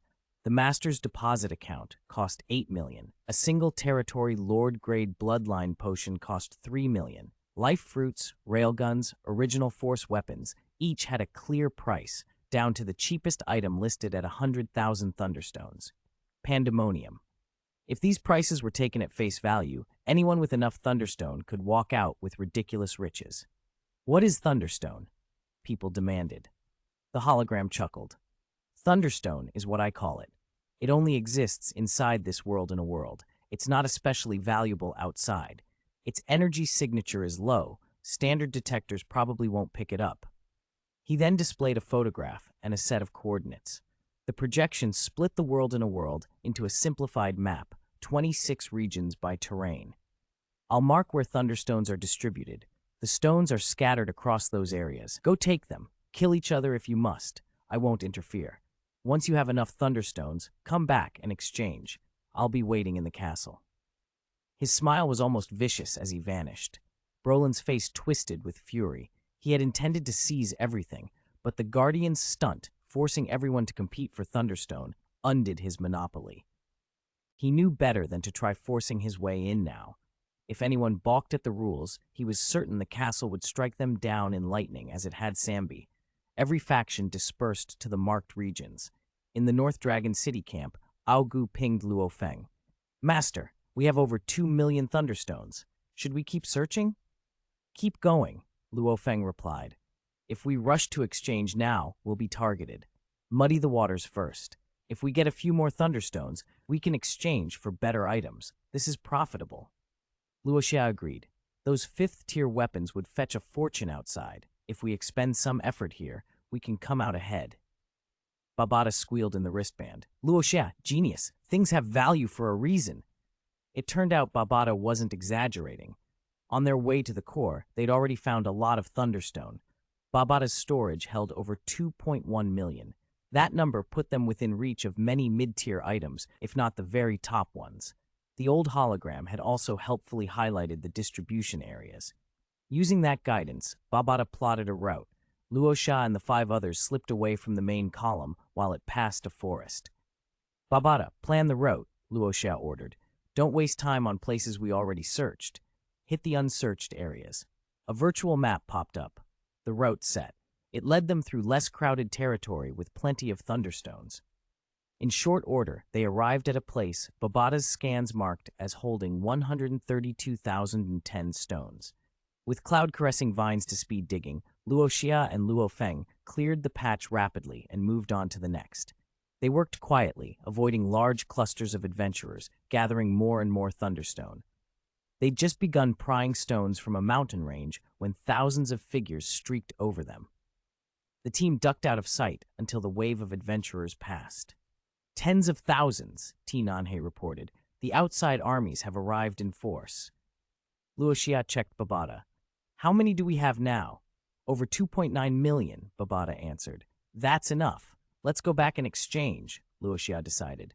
With those millions of troops here, the good items will be snapped up fast.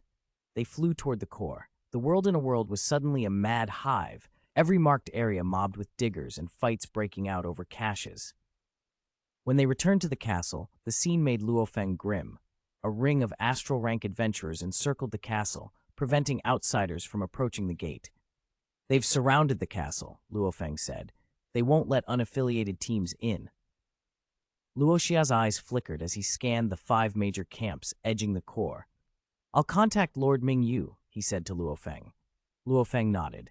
Luo Xia sank his consciousness into the virtual universe and placed a quick call to Mingyu. Mingyu's voice greeted him warmly. Luo Xia, what did you find? Luo Xia explained the siege. Mingyu sighed. That was decided by the major organizations. They don't want outsiders going in. But you're different. I've sent your and your brother's details to the Allied commander. Tell him my name and they'll let you in. Thank you, Lord Mingyu.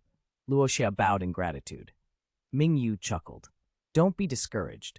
Sometimes the whole tide overwhelms individuals. Still, I'll make sure you're not treated unfairly if you bring me treasure. After the call, Luo Xia rejoined his group. Mingyu has put us on the Allied list. Mention his name and we can enter. They flew to the Allied army's perimeter and were stopped at the entrance by a burly sentry. Luo Xia stepped forward. We're under Lord Mingyu's command. The sentry scanned them. A projection confirmed their identities and the message from Mingyu. The man's expression opened into a grin. Ah, members of 3-Axe Mountain. They're nearby. Ask around and you'll find them. Thank you. Luo Xia and Luo Feng passed into the camp. A soldier called after them. Hey, do you have thunderstones to sell? I'll give 10 cosmic crystals per stone. Luo Xia smiled and shook his head. Sorry, our lord forbids trading. The soldier shrugged. Your lord doesn't know how many you have. Think about it. They left him and moved toward the Allied headquarters. The situation around the castle made Luo Feng suspicious. They shuffle people through the castle in a way that keeps who exchanged what hidden, he said. It's a smokescreen. Then we should do something similar, Luo Feng suggested. If we go in together as brothers, we'll be noticed. If you go in alone, we can create confusion. Luo Xia considered and nodded. Then he told Luo Feng his plan. First, exchange for all the life fruits. Luo Feng blinked. Life fruits? Yes, life fruits are powerful. Each is practically a second life. Babada says 2 life fruits are enough to evolve both your and my cloud-caressing vines to universe rank. Luo Feng's face brightened at once. So, we evolve our vines first, then hunt those who gathered thunderstones. Luo Xia's eyes gleamed. Exactly. With universe-rank cloud-caressing vines, we'll be able to move faster and fight stronger. Then we can take what we need from others. I like this plan, Luo Feng said with a grin. Ha! Babata giggled through the wristband. I like this plan too. Time crept forward, minute by minute. People came and went from the deep blue castle, streaming in continually. In the Allied forces camp, a dozen informants watched every arrival, trying to figure out who truly had Thunderstone to trade and who was only there to bluff. Luo Xia altered the black god suit into a plain alloy battle armor, indistinguishable from the other suits streaming into the castle. His face was covered. No one would recognize him. Step by step, he walked toward the entrance, drawing furtive glances and quiet guesses from those who could see him. He moved like anyone else, then slipped inside the castle to make his exchange. At the same time, across the grounds, 9th Prince Brolin of the Black Dragon Mountain Empire received word from his men. Your Highness, the second great team sent this Thunderstone. They mined 2 areas, eliminated 3 small teams. Total yield, 2.1 million Thunderstone. 2.1 million. Brolin nodded, then barked an order. Tell the other great teams to hurry their Thunderstone over. To unlock all 3 layers of the Inheritance Crystal Ball's password, we need 30 million Thunderstone. We're still well short. Yes, Your Highness. He glanced toward the castle and caught sight of Luo Xia entering. A sneer curved his lips. Humph, a bunch of paupers. They come to trade, hide their faces, and still only redeem the junk. He rubbed the space wristband his subordinate had handed him and muttered, The Thunderworld Lord's bank account is ranked 2nd, but that's not the point. The real prize is the Inheritance Crystal Ball with the spatial secret techniques. That must be mine, only mine. Another subordinate hurried up with a spatial ring. This is 1.68 million Thunderstone from the 5th Great Team. Brolin's eyes brightened. 1.68 million? Excellent. He stood and strode toward the castle. All of you, follow me. That's already enough to redeem 1 password layer. Sir, his men fell in line and followed. Brolin didn't hide his identity. He walked openly, paying no mind to the other allied forces. He had the right to be confident. In this realm, the Black Dragon Mountain's troops were a dominant faction. Of the army's more than 2 million soldiers, Brolin personally controlled over 220,000. Inside the castle, the intelligent life guided Luo Xia into a cold, quiet chamber. A deep voice echoed through the room. What do you wish to exchange, little one? Luo Xia searched the dim space and didn't see anyone. No white-bearded old man. He smiled faintly. Treasure, of course. Do you have Thunderstone? The voice asked then, without waiting for an answer, added dryly. Lately, a lot of people come here with nothing to trade. I enjoy the company for a while, but they wear on me after a little while. Luo Xia chuckled. Of course I do. He flicked his hand, and a mountain of Thunderstone appeared, piled to the height of a person. Very good. As the words fell, a beam of light gathered in the middle of the chamber, and the figure of a white-bearded old man appeared. He smiled at the Thunderstone, as if pleased to see it. It's rare to have someone who truly comes to trade, the old man said. Luo Xia bowed slightly. May I ask how to address you? You may call me. The old man narrowed his eyes. Lord Wu. Luo Xia nodded and, curious, asked, Lord Wu, you've been in this castle for tens of millions of years. What is that like? If Luo Xia had a phone, a computer, and an internet connection, he guessed he could stay alone for years.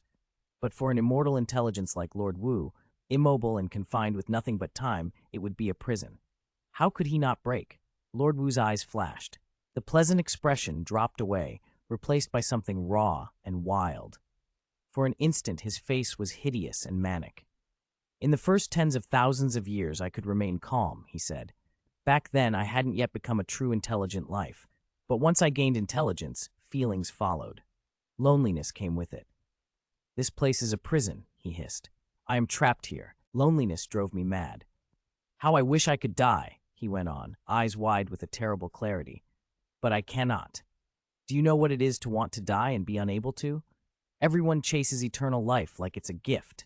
What if eternal life becomes nothing but pain and torment? He paused, as if exhausted by his own confession. Then his expression curiously smoothed into something more composed, as if he were telling a story both to Luo Xia and to himself. I classified my master's treasures again and again. I made games to amuse myself and played them until they bored me. After a few thousand years, even those games meant nothing. I wandered the grasslands, counting each blade of grass, every grain of sand. His voice turned almost childlike.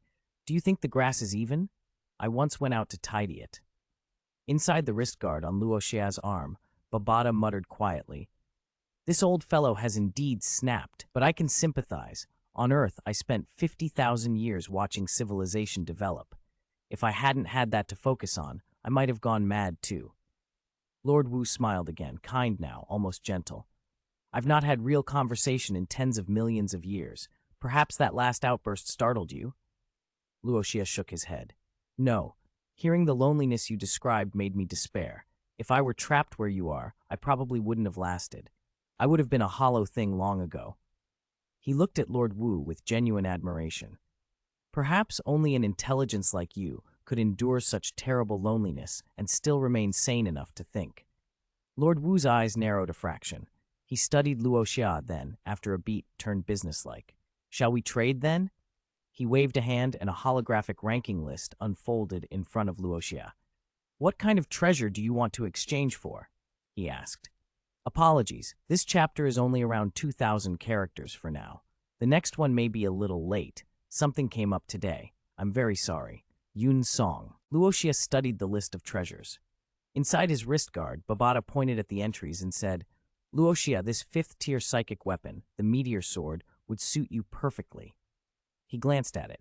The meteor sword required an enormous amount of thunderstone, 220,000 pieces. Taking Babada's lead, he turned to Lord Wu. Lord Wu, I'll take 3 life fruits, the meteor sword and the azure windblade, he said. Lord Wu's eyebrows rose. 1 life fruit costs 800,000 thunderstone, so 3 are 2,400,000. The meteor sword is 220,000, and the azure windblade is 200,000. He added the numbers, glanced at Luo Xia, and asked, That's a total of 2,820,000 thunderstone. Your standing in the allied army isn't high. How did you come by so much? Luo Xia smiled without answering directly. Do you really need me to explain, Lord Wu? Just making conversation, Lord Wu chuckled and blinked. If you can produce the thunderstone, I'll process the exchange. Luo Xia handed over a spatial wrist guard. There's 2,900,000 thunderstone inside. I'll take a few more items as well. Lord Wu accepted the wrist guard, approvingly nodding. Following Babada's suggestions, Luo Xia picked several highly cost-effective treasures, things that could only be exchanged for thunderstone here, but would fetch fortunes outside the castle. Lord Wu verified the funds and began to present the items. Here's the meteor sword. With a snap of Lord Wu's fingers, a colossal golden longsword materialized in midair. Luo Xia estimated it at least 12 to 13 meters long and over 2 meters wide. 7 points of starlight flowed along its golden blade, which was engraved with origin runes that radiated original law fluctuations. When he looked up, Luo Xia felt as though a river of golden stars arced across the sky. The sword chi that radiated from it made his breath catch. The pressure of origin law power was almost suffocating. This sword is enormous, he muttered. The blade can shrink, Babada said from the wrist guard. This is one of the top-grade weapons among 5th-tier psychic weapons. If you acquire the matching meteor sword art, its combined power would make even a slightly weaker, undying expert keep their distance. That's strong? Luo Xia's eyes widened. Babada folded her arms and sniffed with pride. Of course. If this meteor sword were taken outside, even a World Lord rank expert might offer half their assets for it. It could be your main weapon when you reach World Lord. For now, keep it hidden. If you show it off, you'll be killed for it. Luo Xia nodded and with a thought stored the massive blade in his space. Lord Wu smiled. You've good taste, kid. Since you bought the meteor sword, I'll include the meteor sword art as a gift. An auxiliary optical computer appeared before him, streaming the sword art. Luo Xia bowed. Thank you, Lord Wu. You're welcome, Lord Wu said, and this is the azure windblade. A broad azure blade manifested. Wind spiraled along its surface, and wind origin patterns were etched into the steel, exuding a frightening aura. Luo Xia's expression brightened. The wind origin runes were precisely the reason he wanted the blade. He could study them to deepen his comprehension of wind origin law. He stored the azure windblade as well. Lord Wu produced 3 translucent stone boxes. Inside each faintly shimmered a blue-green glow. Life fruits, Babata explained. True miracles. They contain enormous life force. Even a world lord, no matter how grievously wounded or exhausted, can be fully restored by a single life fruit. For world lords, one is practically a second life. Luo Xia smirked, like a senzu bean. He didn't open them, merely placed the boxes into his storage ring. Lord Wu brought out the rest of the items, and after Luo Xia had everything secured, he thanked Lord Wu. "Haha, keep it up and get more Thunderstone," Lord Wu said with a grin. "I have plenty more treasures for you." Luo Xia bowed.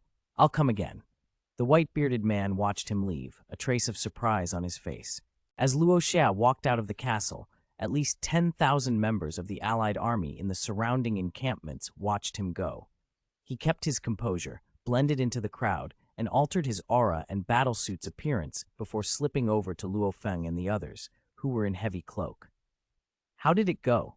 Luo Feng asked. "Smooth," Luo Xia replied. "All 3 life fruits were still available, so I took them. Also 2 fifth-tier weapons and several other bargains. According to plan, we'll find a hidden spot and evolve the cloud-caressing vine tonight." Luo Feng nodded. "Once it ascends to universe rank, our position will be much safer. When do we leave?" "At night. It's too obvious during the day. I also feel we're being watched, so we need to be careful." Meanwhile, Ninth Prince Brolin, who had arrived earlier and waited in another room, felt a flare of anger. He had tracked the exchange list and noticed the life fruits were gone. He suspected the newcomer who had just left had procured them and ordered his people to keep tabs on anyone who had entered the castle before him. Catulo, Brolin's bodyguard, affirmed their surveillance network, over 20,000 informants across the allied army. They had eyes everywhere. Brolin, however, had no intention of letting some random small group get away with such valuable spoils. "They can't stay in the camp forever," he said. "If they leave, seize them." Late that night, Luo Xia and the others prepared to leave. "We should leave together," Luo Xia told them. "Those watching me might try to act as we depart." They slipped out through the camp gate. Leaving the encampment was surprisingly easy. There were no exit checks, and for a while they were untroubled. But not long after, over 1,000 Astral Rank 9 adventurers emerged and trailed them. Catulo led them, ordered by Brolin to intercept. Babata's voice in Luo Xia's wrist guard was grave. "Over 1,000 Astral Rank 9 adventurers are following us." Luo Xia frowned and pulled Luo Feng aside. "We have to run." Luo Feng took his hand. Melissa and the others linked hands as well. Luo Xia could have handled a dozen enemies, but not 1,000. He readied himself, golden secret patterned sigils flashing across his body. 3, 2, 1. When the countdown hit 0, Luo Xia burst forward. He and the 5 others vanished in an instant, faster than anyone expected. Catulo's men chased, but they couldn't keep up. Luo Xia's burst speed outpaced even a universe-class ship, covering tens of thousands of miles in moments. Catulo returned, chastened, and reported to Brolin that they had underestimated the speed capability. The escape footage showed Luo Xia and group moving in a blur. Analysis revealed he possessed a speed domain and a nascent grasp of wind origin law, which, along with the domain, explained the astonishing acceleration. Brolin scowled. "Where did someone like that come from? I've never heard of him." Even so, he shifted priorities. The legacy crystal for a spatial secret technique was urgent. He ordered all large teams to gather the Thunderstone he needed. Luo Xia and his group didn't stop until they reached a remote region of mountains, forests, and Lake Z, far from the core zones. Luo Xia lay on the ground, breath-ragged. The burst speed had been draining. He was nearly spent. Babata scanned and reported the area clear within 20,000 meters. They had a safe window to work. "As I thought, they were people from the Black Dragon Mountain Empire," Babata said. "Their battlesuit models matched subordinates of the Ninth Prince." Luo Feng's jaw tightened. "He sent them because he suspected you got treasure inside the castle." Luo Xia's gaze hardened. "Brolin, I won't forget him." After resting until their strength partially returned, the brothers began to dig. They burrowed nearly 5,000 meters down into a deep hollow where they could evolve the cloud-caressing vines in secret. Luo Xia took out 2 life fruits and fed them to the vines, one for his vine and one for Luo Feng's. They had 3 life fruits, 2 were used immediately for the evolution. Babada had prepared the cloud-caressing vine he'd subdued earlier with Muya crystals, and now the black-purple vine, Luo Xia's, was at astral rank 6, while Luo Feng's blood-red vine was astral rank 8. The life force from the fruits filled the underground chamber like a living tide. The vines devoured the fruits, and their long tendrils began to thicken and transform. Green nodules swelled across the surface and then burst, excess life force being expelled. The earth shook as the vines writhed. Seeing the situation escalate, the brothers surfaced and watched the vines break through the soil. "Babada, how long will the evolution take?" Luo Xia asked. "About 3 hours," Babada replied. "Life fruits are that powerful. Only special plant life like the cloud-caressing vine can survive this. If you were to ingest one now, you'd explode." Time crawled, and the Allied camp far below kept boiling. Breakthroughs to universe rank, continual clashes over Thunderstone, squads rising and falling. After several hours, Babada projected the underground view. The vines had changed color. Luo's had darkened to an absolute, profound black. Luo Feng's deepened from blood red to a violent, deeper red. Then both men felt it at once. Growth completed. Underground, each cloud-caressing vine had multiplied into 72 long tendrils, each over 300 kilometers long. They retracted quickly and threaded up through the tunnels, integrating into Luo Xia and Luo Feng's bodies. Instantly, both brothers were clad in living vine armor, Luo Xia in pure black, Luo Feng in deep red. Their auras swelled. The amplifying power of the vines made their presence terrifying. Melissa and the others stared, astonished. "Test them," Luo Xia said. Babada explained that to measure a vine's strength, she had to detach it. When both vines separated, Babada clicked her tongue in satisfaction. "Luo Xia's cloud-caressing vine is universe rank 1, she said. Luo Feng's, with better aptitude and additional care early on, is universe rank 2. Luo Feng laughed. "Exchanging for life fruits was a steal."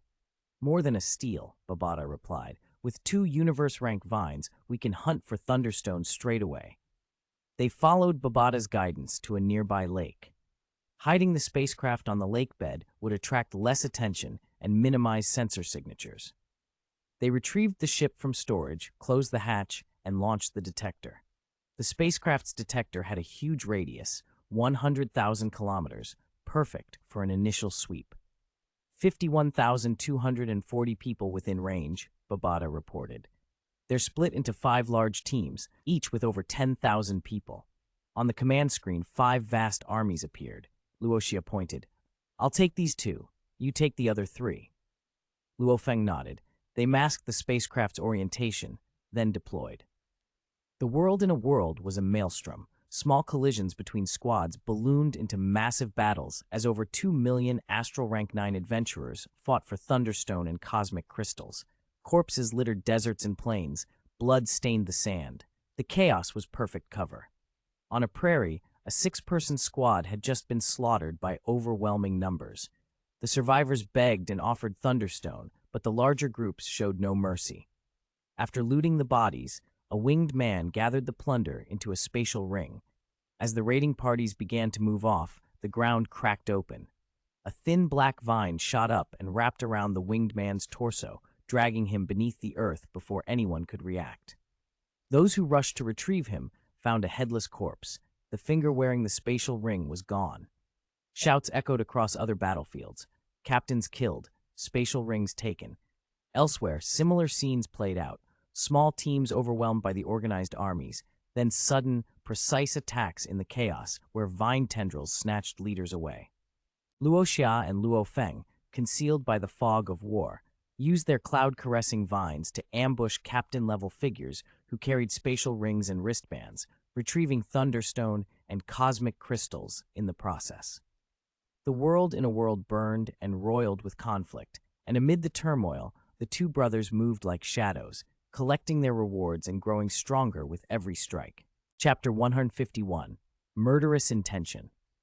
The cloud-caressing vine had always been stronger than a human of the same realm.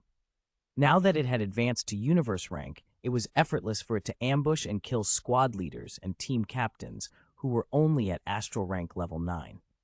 Still, as captains fell one after another, some world lords who were remotely directing the adventurer army from outside the world in a world noticed a pattern. One of them issued a warning across the BattleNet. There's a universe-rank Psyker Master in the world. His psychic weapon specializes in burrowing through the earth. Captains dropping one by one, their space rings stolen. This is the work of that universe-rank Psyker Master. All units, be on alert. Watch your feet. With that warning circulating, Luo Xia and Luo Feng's hunt became riskier. Even so, they managed to ambush a great many captains in the following engagements. When a massive battle erupts, it's impossible to guard against every possibility. There are always lapses, and when one appeared, the cloud-caressing vine struck and delivered a killing blow. In that way, they felled many more captain-level figures. Thieves can only be vigilant for so long. Fatigue and complacency inevitably creep in. Days passed. The war inside the world, in a world, was brutal and merciless. A month and a half later, according to Bada's tally, the adventurer army that had begun with over 2 million people had dwindled to just over 600,000. Even discounting the troops in the secure core area who hadn't participated in the fighting, the losses in the peripheral zones were staggering, well over 400,000 casualties. Little Xia, we should stop, Luo Feng said in a mountain cave they'd hollowed out beneath the forest, his expression distant as he recalled the crimson cloud-caressing vine. Luo Xia nodded. They're on guard now. If we keep going, we'll expose ourselves. Exactly. Luo Feng smiled. Besides, our haul is already massive. Luo Xia consulted Babada through his space wristband. Babada, how many cosmic crystals, thunderstones, and treasures did we get from this hunting operation? They'd recovered a large number of items from fallen captains, cosmic crystals, thunderstones, and various valuables that had been exchanged for rewards by Lord Wu. Babada answered excitedly, 7.2 million units of cosmic crystal, 9.3 million thunderstones, and a dozen stolen treasures. Luo Feng laughed out loud. 7.2 million units of cosmic crystal, that's 7.2 billion cosmic coins. 9.3 million thunderstones can be traded for even more goods, and when we sell those treasures, we'll make a fortune. Let's go, brother. Luo Xia couldn't hide his smile. This had been an extraordinary run. If they'd stayed idle back on Earth, they'd never have amassed so much. Cautiously, Luo Xia, Luo Feng, Melissa, and the others flew toward the Allied Forces Corps encampment. It took them nearly 5 hours. Once we're inside the camp, we can relax, Luo Feng said, smiling. For those 5 hours they had been tense. Outside the core area, any encounter could turn into a fight to the death. Everyone had gone feral with bloodlust. Strangers were killed on sight. As they reached the camp entrance, a squad leader barked, "Halt!" 1,000 soldiers lifted off from the main camp and fixed them with cold stares. We're subordinates of 3-Axe Mountain's Lord Mingyu, Luo Xia said clearly. The captain glanced down at his smart optic display, confirmed the ID, and nodded curtly. If you're Lord Mingyu's subordinates, you may enter. They stepped into the camp. As soon as their backs were turned, the captain ground his teeth and spat a curse under his breath. 3-Axe Mountain filth. If this weren't an allied encampment, I'd gut you for my brothers, bastards! Luo Xia didn't hear him. As they passed through the camp, the difference from a month and a half earlier was stark. The soldiers' looks toward the enemy were feral, hungry, murderous. If the world lords and domain lords outside hadn't ordered restraint, the 200,000 troops camped here would have erupted into bloodshed long ago. Luo Xia sensed someone staring and turned. It was the faction of 9th Prince Brolin. That idiot's still watching me, he muttered, frowning. He knew Brolin wouldn't act inside the Allied camp, but once they left, there was no guarantee the prince wouldn't strike on the road to Kanglan's star. Luo Xia pressed his finger into his lip in frustration. That man must have protective treasures, otherwise I would have killed him by now. As Luo Xia burned with covert hatred, Brolin was being briefed elsewhere.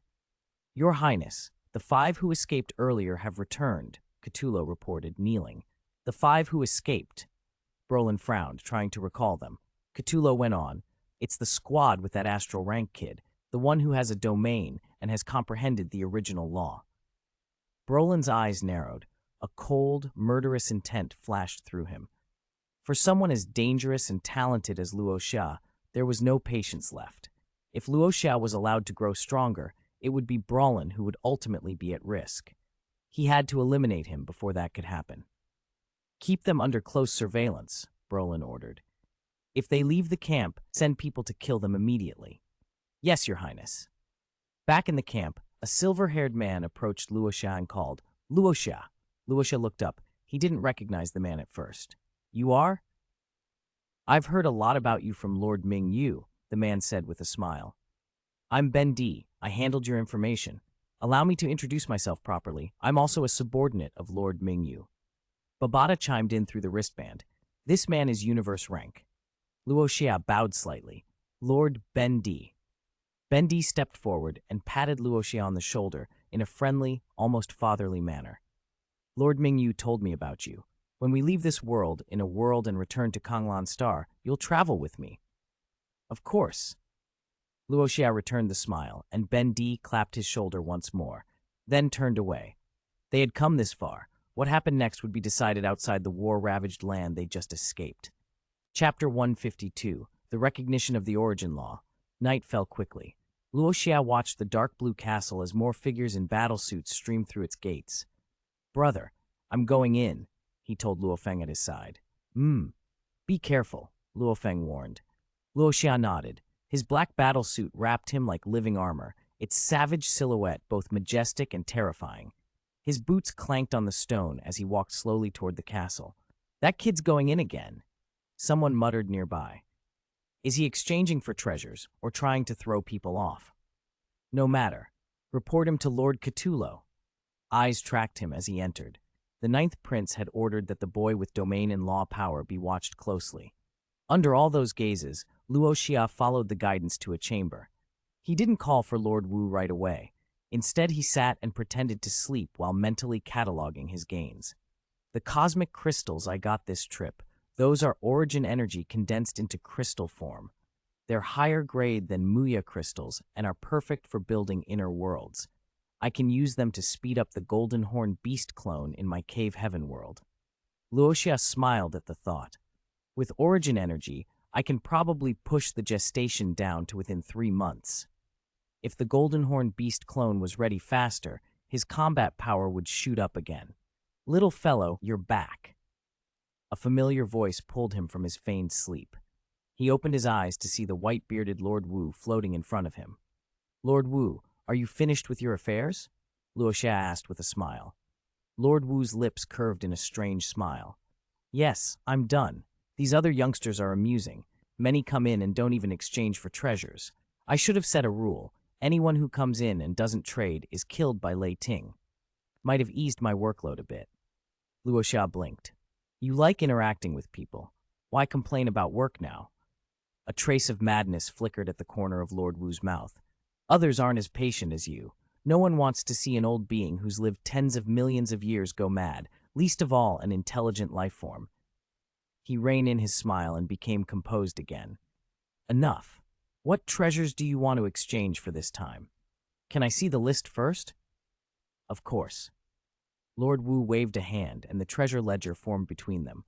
Luo Xia scanned it. Most items listed showed none under quantity. Legendary crystal balls, master accounts, a territory lord bloodline elixir, and so on. Then farther down, Lei Ting secret methods, 6 sets available, 5 in stock, and an origin force weapon, the 5th order heavenly fire wheel, listed as none.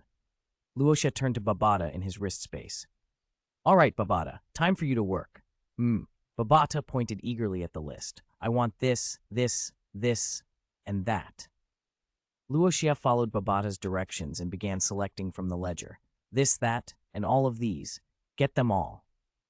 Oh, and Lord Wu, I want all the Lei Ting secret methods too. He didn't need the Lei Ting secret methods himself. Lei Ting was the thunder attribute he knew Thunder God favored, so he planned to buy them and give them to Thunder God later. Lord Wu stared at him oddly. Most people had fewer and fewer Thunderstones as they advanced in rank. How did Luo Xia have more? I'm done, Luo Xia said, glancing at his Thunderstones in the spatial ring. It'll cost 9,120,000 Thunderstones in total, Lord Wu said. Luo Xia produced a spatial wristband and handed it over.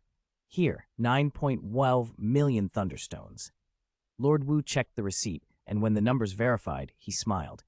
You really surprise me, little fellow. You don't seem to have much authority in the Allied forces. Where did you get so many thunderstones? There's always some if you squeeze a bit, Luo Xia replied with a wink. Lord Wu looked puzzled. Babada, in the wrist space, couldn't resist teasing. He hasn't stayed on Earth, so he wouldn't get your old memes. Wasn't that one from before the Great Nirvana? You were born after the Great Nirvana. Why do you know that? Perhaps nostalgia, Luo Xia said lightly, and Lord Wu just shrugged, still smiling. Lord Wu opened his storage space and released all the treasures Luo Xia had purchased. A dense aura of origin law spilled into the room. That smell of law and will wrapped around them, filling the space with power. Something in Luo Xia's soul reacted. His comprehension ability flared. His consciousness felt as if it were tearing through time and space and arriving in a vast, storm-racked world. This is. Luo Xia's mind saw azure gales screaming over a boundless sea of wind. The place was suffused with wind origin law. The pressure of that law alone would have shredded an ordinary astral rank will, but Luo Xia's will held. He felt like a small boat in a raging storm, tossed but not destroyed.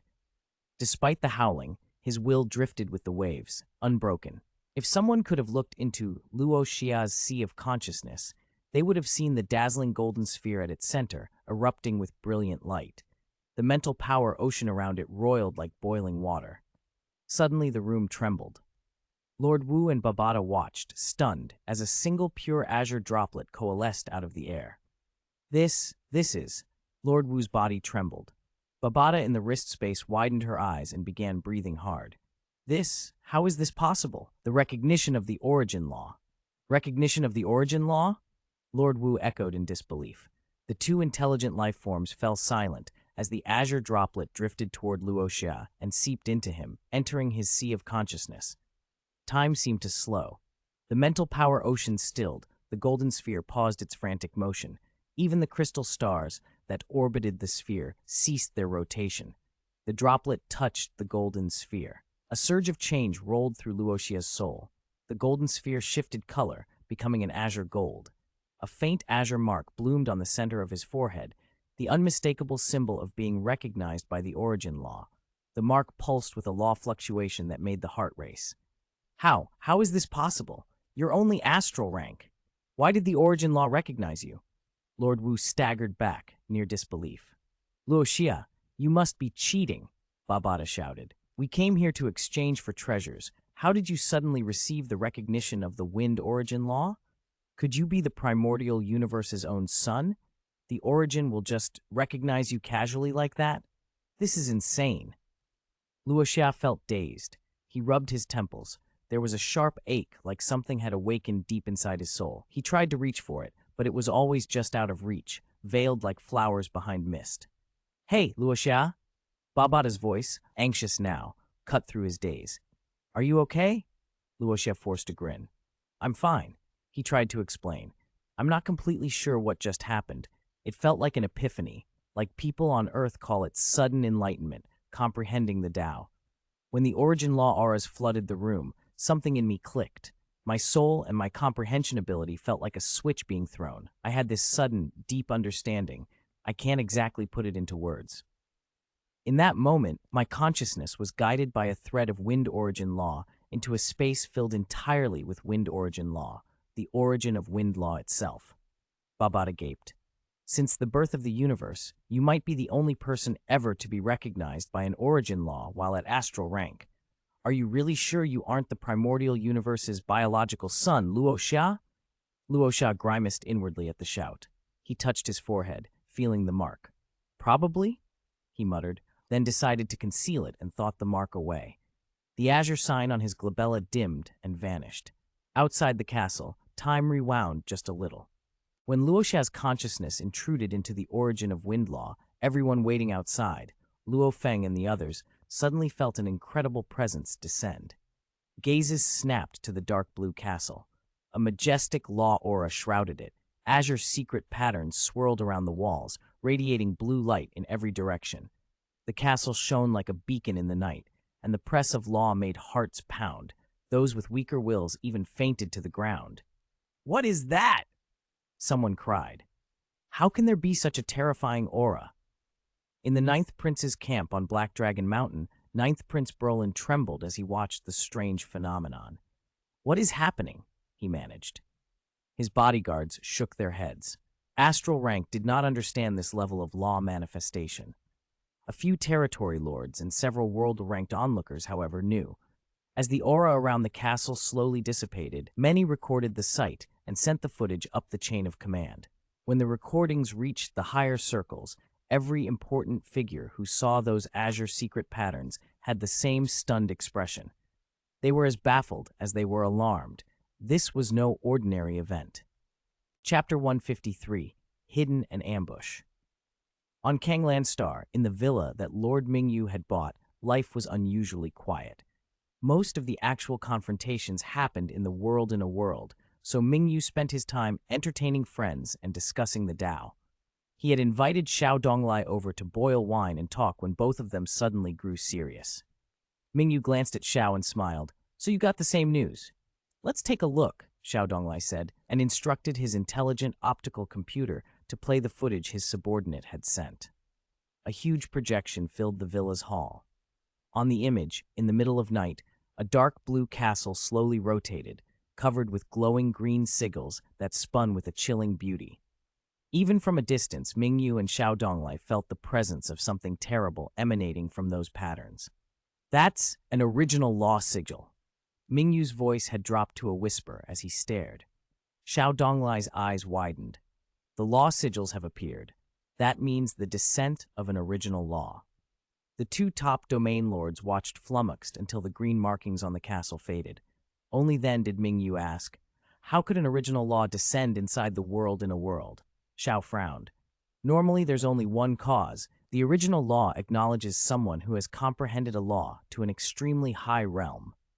Mingyu's disbelief was obvious. But most beings in a world are astral rank. Few are even universe rank. Who could comprehend a law that deeply? Even they, as domain lords, could scarcely claim that level of comprehension. It seemed impossible for a cluster of astral and universe rank people to trigger such a thing. The footage had also reached Lord Amanzi, the Flame World Lord. Compared to Mingyu and Xiao, Amanzi was even more shaken. He himself had once been acknowledged by the Fire Origin Law and knew how rare and difficult such recognition was. Rage flared in his chest. Heat waves and flickering flames warped the space around him. Outside, the major power blocks, the 2 great holy lands, the 4 great organizations, the 16 great families were equally stunned. Orders went out instantly. Identify the person who had been recognized by the original law. Whoever it was, bring them in or recruit them into your faction at any cost. That command swept into the world in a world.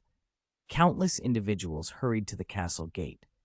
The instant anyone emerged, they were accosted with one question after another. Were you the one who received the original law's recognition?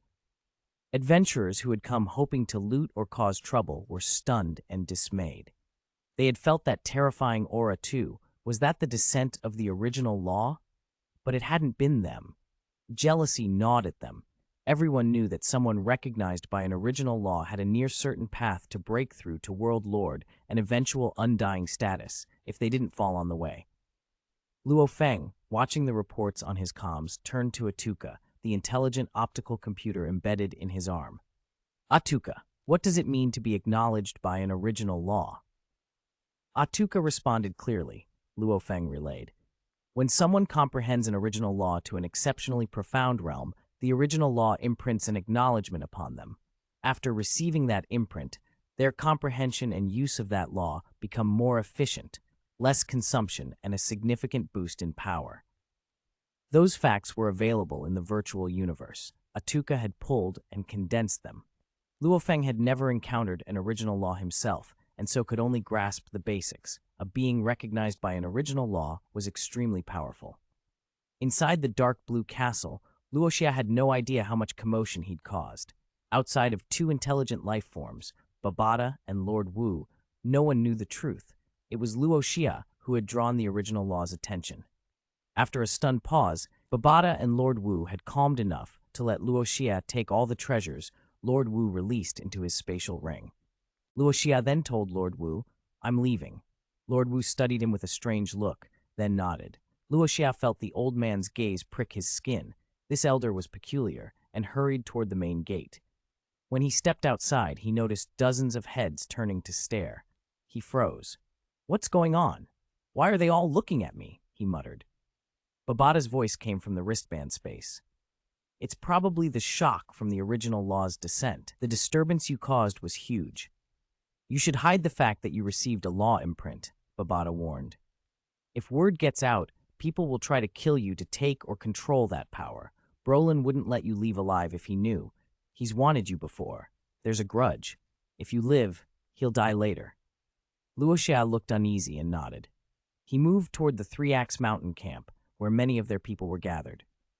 Ben D, the silver-haired man, approached. "You went into the castle?" Ben D asked. Luo Xia hesitated. Without the 72 transformations, he couldn't just deny it, and admitted it. "Yes." Playing the part of a bewildered outsider, he asked, "What's wrong with everyone?" Bendy peered at the center of Luo Xia's brow. Seeing no imprint, he looked briefly disappointed.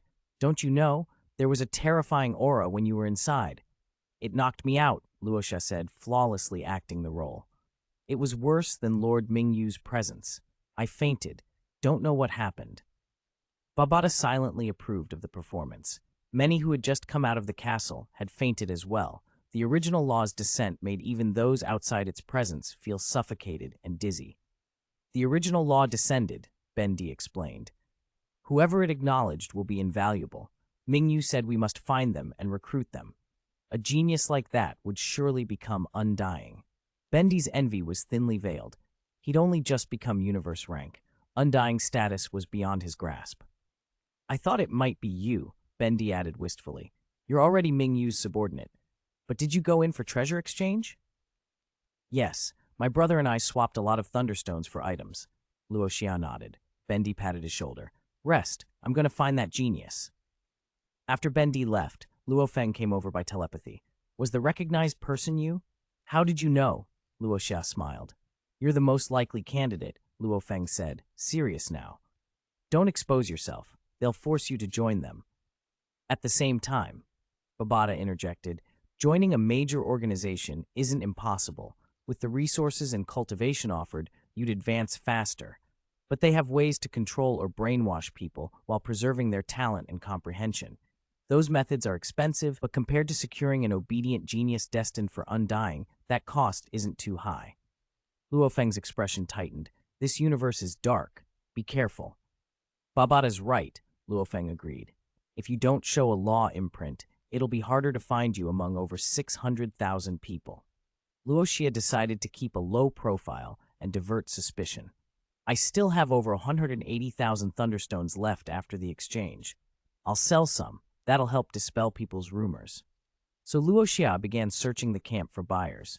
Meanwhile, Brolin had been discussing the situation with Cthulhu, who had come to report. "Was the one who got acknowledged the kid who comprehended law power?" Brolin demanded. Cthulhu hesitated. "It shouldn't be him. We observed him up close. There's no law imprint on his brow." "That imprint can be concealed," Brolin snapped. "You can't use that as proof he isn't the one. The green sigils, this was the descent of the wind origin law. If it wasn't him, then who else could it be? Incredible. An astral rank receiving an original law's recognition. Unprecedented." He turned his gaze cold toward the Three-Axe Mountain camp. "We already have a grudge with them. Even if I personally apologize, it won't be enough. It'll be hard to take him alive here. Take a small team armed with D-grade laser cannons and laser rifles and leave the world in a world now. Go into the Thunderworld and set an ambush. When their forces retreat to the Thunderworld, snipe the captain of Three-Axe Mountain and that kid." Cthulhu bowed. "Yes, Your Highness." He left the main hall, gathered a small team, and slipped out of the camp, flying toward the World in a World's exit. Chapter 154, Sneak Attack.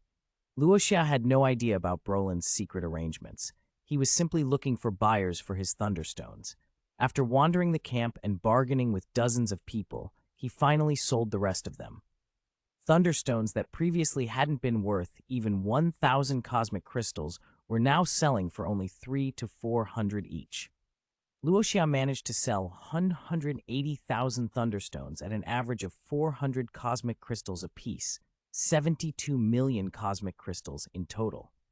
But when those buyers went to exchange the Thunderstones for treasures inside the castle, they discovered that most of the treasures had already been claimed. The good items were long gone. 5 days later, Lord Wu appeared high above the castle, laughing as he announced, "Ha! Everyone! The last treasure has just been exchanged. All 312 treasures are now gone. Exchange is over." As his voice faded, the ancient castle gates slowly shut. Many in the allied camp stood in stunned silence. It's over? The exchange is finished? A mournful wail rose from one man nearby. "I still have Thunderstones I didn't get to exchange." And the sound made more than a few listeners feel oddly tearful. The scene was almost comical in its tragedy. Luo Xia glanced at the distraught man and said sympathetically to his elder companion, "The worst kind of misfortune might be this, wanting to spend money, only to find it's turned into worthless stone." Luo Feng snorted. "He feels like someone who died before spending his fortune. At least we sold ours early, otherwise we'd be just as heartbroken." Thunderstones were a unique mineral found only in this world in a world. They contained negligible energy and were useless outside. Only here, exchanged for the treasures in Lord Wu's castle, did they have any value. With the exchange finished, those Thunderstones were worthless. Those who had bought from Luo Xia regretted it bitterly, but regret had no remedy. A messenger approached Luo Xia and his group. "Announcement: the treasure exchange has ended. Our Three-Axe Mountain army will soon depart the world in a world, pass through Thunderworld, and return to Kanglan Star." "Understood. Thank you." Luo Xia acknowledged him. The messenger continued, "Also, killing is forbidden inside the Allied camp, but once we leave, the return routes of the various armies will no longer be considered Allied ground. Combat may occur during the return journey. Be careful. Do not stray from the main force. Ben D asked me to relay that." "Thank you, Ben D," Luo Xia replied. "We'll be careful." The messenger bowed and moved on to notify others. Soon the Allied camp began to stir. "North Dragon City Army, depart!" someone called, and a vast host rose as one, tens of thousands of soldiers taking to the sky, blotting the sun. "Three-Axe Mountain, ready, march!" Brolin shouted. The Three-Axe Mountain army followed, a dark cloud of figures ascending, also blotting the sun as they set course for the distance. Luo Xia and his companions rose with them, their formation a mottled shadow against the sky. Inside Ninth Prince Brolin's tent, he sat with a hard expression. His bodyguard, seeing other factions already departing, asked, "Your Highness, aren't we leaving?" "No hurry. I have my own plans," Brolin said coolly, though inwardly he was waiting for a signal from his grandfather. While these juniors fought inside the world in a world, the elders outside were playing a different game, over the Legacy Crystal Ball. On Lord Wu's exchange list, the Legacy Crystal Ball was ranked first and protected by 3 layers of passwords. Brolin had exhausted tremendous resources to obtain 2 of those password layers. When he went to get the third, Lord Wu told him it had already been exchanged by someone else. Brolin's face had gone black. He didn't need to guess who had snagged it. The only faction in the world in a world bold enough to defy him was Three-Axe Mountain. Hargrave, Brolin's grandfather, had soon confirmed that Three-Axe Mountain held the 3rd layer of the password. Hargrave and World Lord Jiang Tianchen of Three-Axe Mountain were now in tense negotiations. Jiang Tianchen knew his faction couldn't get the other 2 layers, and he had no intention of giving up the one he had. Brolin waited for his grandfather's instruction. If Hargrave said to attack, Brolin would give the order for Cthulhu and his squads to ambush the captain-level figures who might be hiding that last password. If Hargrave forbade it, Brolin's eyes flashed. That lucky kid favored by the original law must die too, he thought. His consciousness sank into the virtual universe, where Hargrave's figure appeared in an imperial hall, bald, hawk-nosed, wrapped in black and gold robes, a man whose face matched his reputation for cunning and ruthlessness. "A bow," Hargrave greeted. "Grandpa, do we move? If we wait much longer, the chance will be gone," Brolin asked. "Move," Hargrave ordered coldly. "Strike Three-Axe Mountain, kill the leading figures, and seize their intelligent optical computers. If the last layer of the Legacy Crystal Ball's password exists, it will surely have been transmitted to the virtual universe via those computers. Find the computers, and you'll find the password." A manic light flashed in Brolin's eyes. "Understood. I've already arranged an ambush. Very good. Hargrave nodded, indulgent. Brolin's consciousness snapped back. He curled his lips and gave the command, "Depart." More than 60,000 troops rose and followed. 7 days later, the Three-Axe Mountain army reached the World in a World's exit and passed through into Thunderworld. Waiting near the Thunderworld exit, cloaked by stealth, was a spaceship that Cthulhu and his team occupied. Brolin had gifted them the ship for its advanced capabilities, perfect for what they intended. Luo Xia and the other 5 emerged from the pocket world together and spotted the familiar stretch of Wind and Thunder Canyon ahead. They sighed in relief. "Luo Xia, there's a cosmic ship nearby." Babada suddenly called from inside the wristband space. "A ship? Where?" Luo Xia asked. "At your 9 o'clock, a little over 4,000 kilometers out," Babada replied. Luo Xia warned the others, "Brother, be careful. A hidden cosmic ship is at our 9 o'clock, about 4,000 kilometers out." Luo Feng frowned. "A hidden ship? Whose ship? And what are they up to?" Inside the ship at that very moment, Cthulhu had received Brolin's order. Scan the Three-Axe Mountain army and identify 12 high-priority targets. Cthulhu initiated a sweep. The ship's intelligent optical computer responded, projecting a field of dots and avatars. The Three-Axe Mountain army numbers 78,512. The 12 high-priority targets are 12 lighted points appeared across the mass of troops, and avatars lined up on the side of the display. 2 universe ranks, several senior captains, Luo Xia's avatar among them. Brolin's remote voice crackled through. "Use 3 D6 grade laser cannons to bombard the Three-Axe Mountain forces. Throw them into chaos. Snipe those 12 directly. While they're disrupted, parachute troops in and seize their belongings, especially their intelligent optical computers. Understood?" Cthulhu and his crew answered in solemn unison. "Understood." "Act," Brolin ordered. Cthulhu moved, but then, boom, the spaceship trembled, and its stealth ripped away, the craft appearing out of nowhere in mid-space. Everyone inside froze.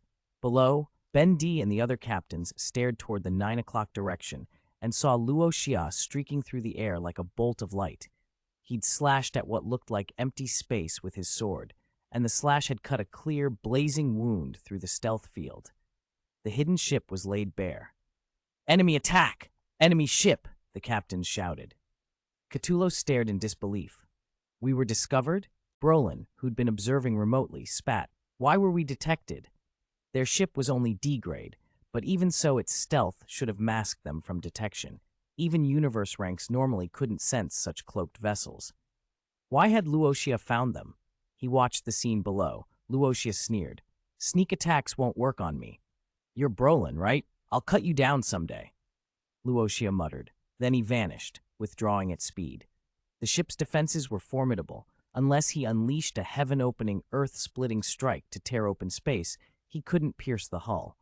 He had no desire to show his trump card so easily. He'd exposed the ship. Now let the army exploit the advantage. Brolin's eyes bled with fury. "So what if they know we're here? They still can't get through our defenses. Kill them!" "Yes, Your Highness!" Cthulhu barked, sweating, and fired. 3 black streaks of light shot from the ship in silence. The Three-Axe Mountain army barely trembled before disaster struck. Hundreds of astral rank 9 soldiers disappeared in an instant, obliterated. A visible shockwave rippled outward, and wherever it passed, soldiers were blown apart. Luo Xia wiped a bead of cold sweat from his brow. If that blast had been aimed slightly differently, he might have died. Babada's voice warned in his mind, "That's a D-grade laser cannon. It can obliterate even a universe rank. Even with the cloud-caressing vine to protect you, you should be careful." Luo Xia nodded and flashed back toward the army, closing ranks and preparing for what would come next. Chapter 155, Meeting Nualanshan. Luo Xia didn't fly straight toward Luo Feng and the others. He worried the people aboard the spaceship would target anyone who came too close.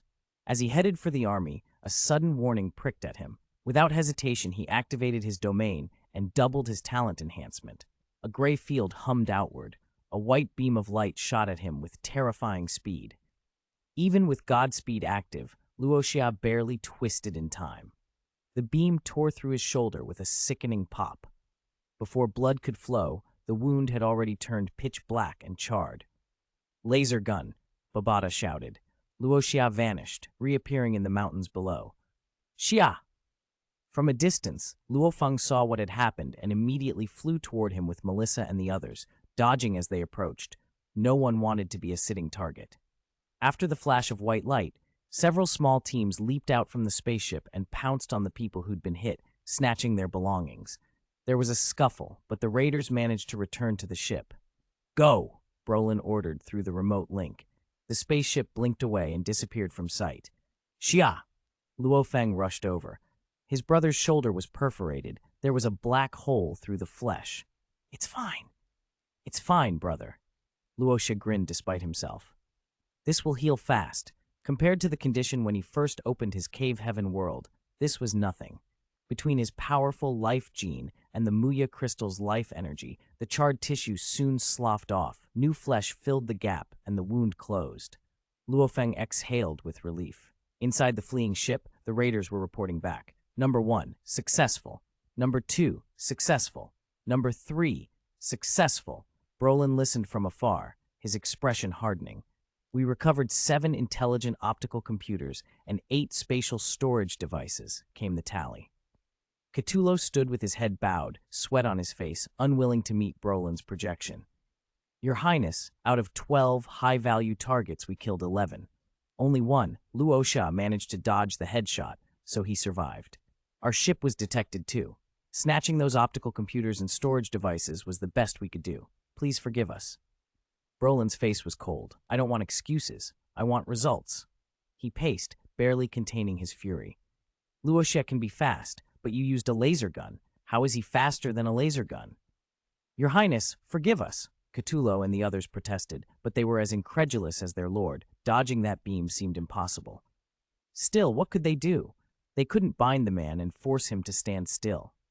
Brolin seethed, but he also knew he couldn't send them back now. He'd risk losing the devices they'd just recovered. For the moment, he had to let Luo Xia go. Return at once, he ordered finally.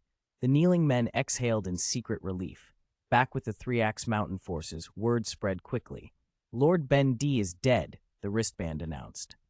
Babada's voice crackled in their minds. No way. The laser gun they used can easily kill 1st and 2nd tier universe ranks. Ben D was only a 1st tier universe rank. A headshot like that, he couldn't have survived. Luo Xia shrugged. I even fired a warning shot at the ship. How did they still snipe him?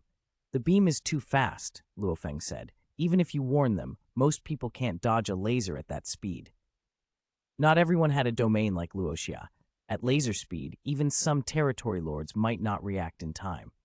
The 3-Axe Mountain army regrouped, angry and itching for revenge, but a senior figure from outside the Thunderworld ordered them to return immediately to Kanglan Star. Continuing to fight here would only mean more deaths and little gain.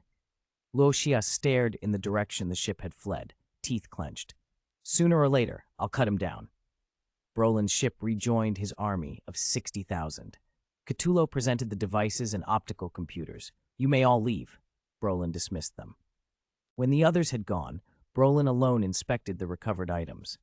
6 treasures? His voice tightened as he searched. Nothing. None of it. The records for the first level of the password aren't in these optical computers. He smashed the artifacts to the floor in rage, then sank his consciousness into the virtual universe to seek his maternal grandfather.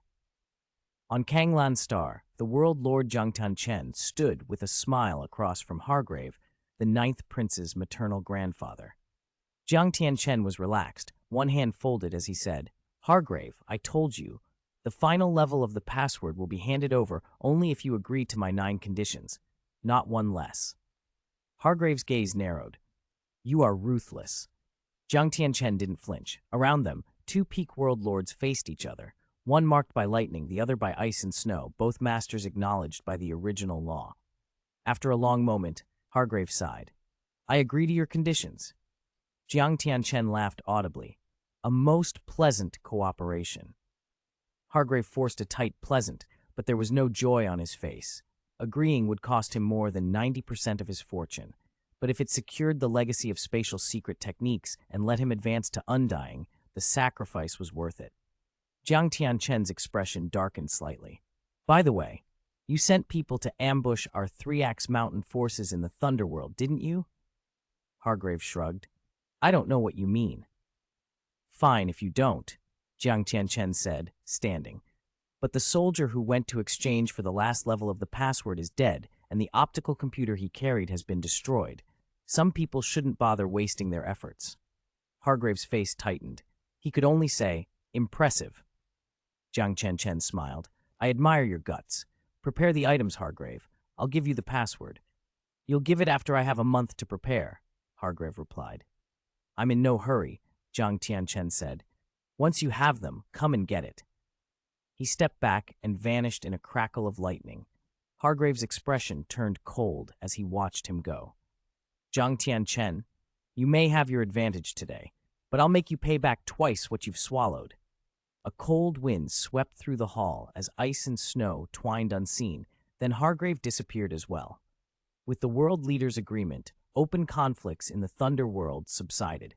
After more than 7 days of travel, Luo Xia and the others reached the narrow exit back to the outside. The gap was barely wide enough for a few people abreast, and the survivors passed through one by one. After an hour, they emerged and flew back to their villa on Kanglan Star. The villa's roof had been opened to let adventurers come and go. Outside, loudspeakers barked orders. All adventurers, assemble in front. Attempt to escape, and you will be killed. Those who disobey orders will be killed. Universe rank and territory, Lord rank enforcers hovered in the air, cold-eyed as they watched the survivors reassemble. Luo scanned the crowd and his sharp eyes found Nuolanshan in a dark green battlesuit. Big brother, Nuolanshan's here too, Luo Xia transmitted to Luo Feng. Luo Feng looked up and saw him. When the Nuolanshan family had launched their fleet toward Earth earlier, Babata had dug up information and shown them photos and footage. Luo Xia recognized Nuolanshan immediately. Nuolanshan sensed the attention and looked over. He frowned when he saw Luo Xia and Luo Feng standing among the 3 Axe Mountain survivors. For a moment, his eyes flashed with killing intent. If he killed those two, that life planet could fall easily under his control. But another thought stopped him cold. The spatial slash that had split the spaceship in half was the sort of power only a world lord or above could use. Whatever had cut through space back then might still be alive. These 2 youngsters could be disciples of that invincible powerhouse. To kill them and risk angering such a master? He shook off the idea. Forget it, Nuolanshan murmured and withdrew his gaze. Luo Feng was puzzled. Why didn't he attack us? He looked like he was about to. Luo Xia replied, he must have been frightened by my last attack, the one that split space. Luo Feng's memory flickered. You mean the sword strike that cut the ship in 2? Luo Xia nodded. His heaven-opening, earth-splitting slash hadn't been a random show of force. It was meant to frighten Nuolanshan. A technique that could slice through space suggested a warrior above universe rank. Nuolanshan, only a 9th-tier universe rank, would not dare provoke someone potentially that powerful. Babata's voice chimed in the wristband. Only world lords and above, or some top territory lords, can split space. When you did that, Nuolanshan would never have believed it was your handiwork. He had to suspect an invincible powerhouse stood behind you, and that the split was a warning. He must think our master might still be alive, Babata went on. Until a body is seen, the master's death is like Schrodinger's cat, both alive and dead in rumor. Nuolanshan wouldn't risk testing an undying-level powerhouse. For one of those, killing him would be as easy as crushing an ant. Luo Xia smiled. Exactly. His sword strike had been calculated. Even if he wasn't the real threat, the possibility of a far greater power behind him would be enough to keep Nuolanshan wary. It explained why the Nuolanshan family hadn't pursued them further. Luo Feng had the slow dawning of understanding on his face, so that was why you had to use the strike. Clever. Luo Xia said. They joined the rest of the 3 Axe Mountain troops and gathered to one side. Luo Feng sent a thought, more confined now. Little Xia, what treasure will you give Lord Mingyu later?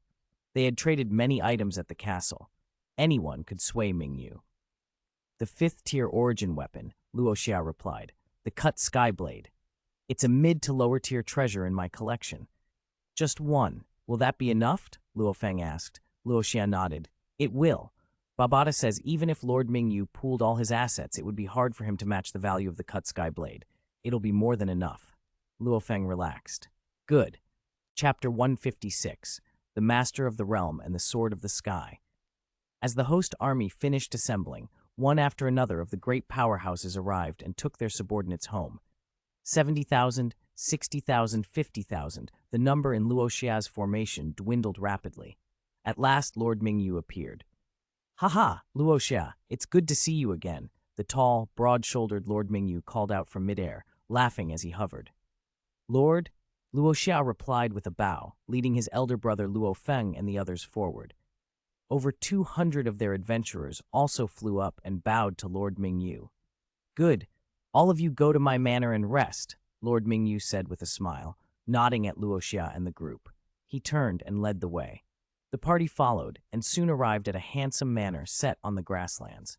Inside, the 200-plus adventurers were dismissed to rest, while Luo Xia and his 4 companions joined Lord Mingyu at a table. Mingyu shook his head and spoke gravely. "You must know about Ben Di. One of the men I sent, he broke through to universe rank and brought back a treasure. He was low in the standings, but the relic was still priceless. Unfortunately, he was killed on the return trip and the treasure stolen. I heard you were the one who found that spaceship?" Mingyu asked, looking directly at Luo Xia. Luo Xia nodded. "Yes, Lord Mingyu. We found it, but we couldn't save Ben Di and the others." Mingyu sighed. "There was nothing you could have done. Ninth Prince Brolin's forces used laser cannons and rifles. Even we domain lords would struggle to avoid that kind of weaponry." He paused, then changed the subject. "How were your gains from your trip to the world in a world?" Luo Xia smiled. "I traded for a treasure." Mingyu's eyes widened. He had been told by Ben Di that something had been exchanged, but he did not know what. "What treasure?" he asked eagerly. Luo Xia concentrated and, as if summoned, a broad-handled battle saber 3 meters long materialized on the table. Runes and intricate patterns ran along the blade. An aura of power throbbed through it, making the surrounding space vibrate faintly. The sheer force radiating from the weapon drained the color from several faces. "This," Luo Xia said quietly, "is a 5th-order origin weapon, the Cut Sky Blade." "Excellent! Excellent!" Mingyu exclaimed, staring hungrily at the blade. A treasure of this caliber eclipsed even the one Ben Di had obtained. After a moment, he composed himself and addressed Luo Xia with a more measured tone. "Luo Xia, this gift is significant. Do you know what it's worth?" Luo Xia smiled. "I know. It's worth more than we could imagine." Mingyu nodded. "Indeed, my entire fortune wouldn't be enough to buy a weapon like this. I told you before I wouldn't treat you unfairly. Tell me, what do you want in return?" Luo Xia exchanged a glance with Luo Feng. "Lord Mingyu, we only ask to leave Kanglan Star safely. Nothing more." "Leave Kanglan Star safely," Mingyu chuckled. "You're sensible. With so many powerhouses on this star, no one will act too recklessly. Generally, you're safe." He fell silent, thinking, then offered magnanimously, "That's not much to ask. How about this? I'll give you 1/3 of my territory. No, that would attract too much attention. Of my nearly 100,000 life planets, I'll transfer half the ownership to you today." Luo Xia and Luo Feng blinked. Is this how a domain lord behaves? Casually offering ownership over planets? Luo Xia shook his head. "Lord Mingyu, I'm only astral rank. All those territories and riches mean nothing to me. Please don't give them." Mingyu was not to be turned away easily. "You may not need them now, but the benefits will be huge later. And as domain lord, I can't accept your generosity for nothing. Don't refuse me. If that's too much, I can transfer 10,000 planets under my command."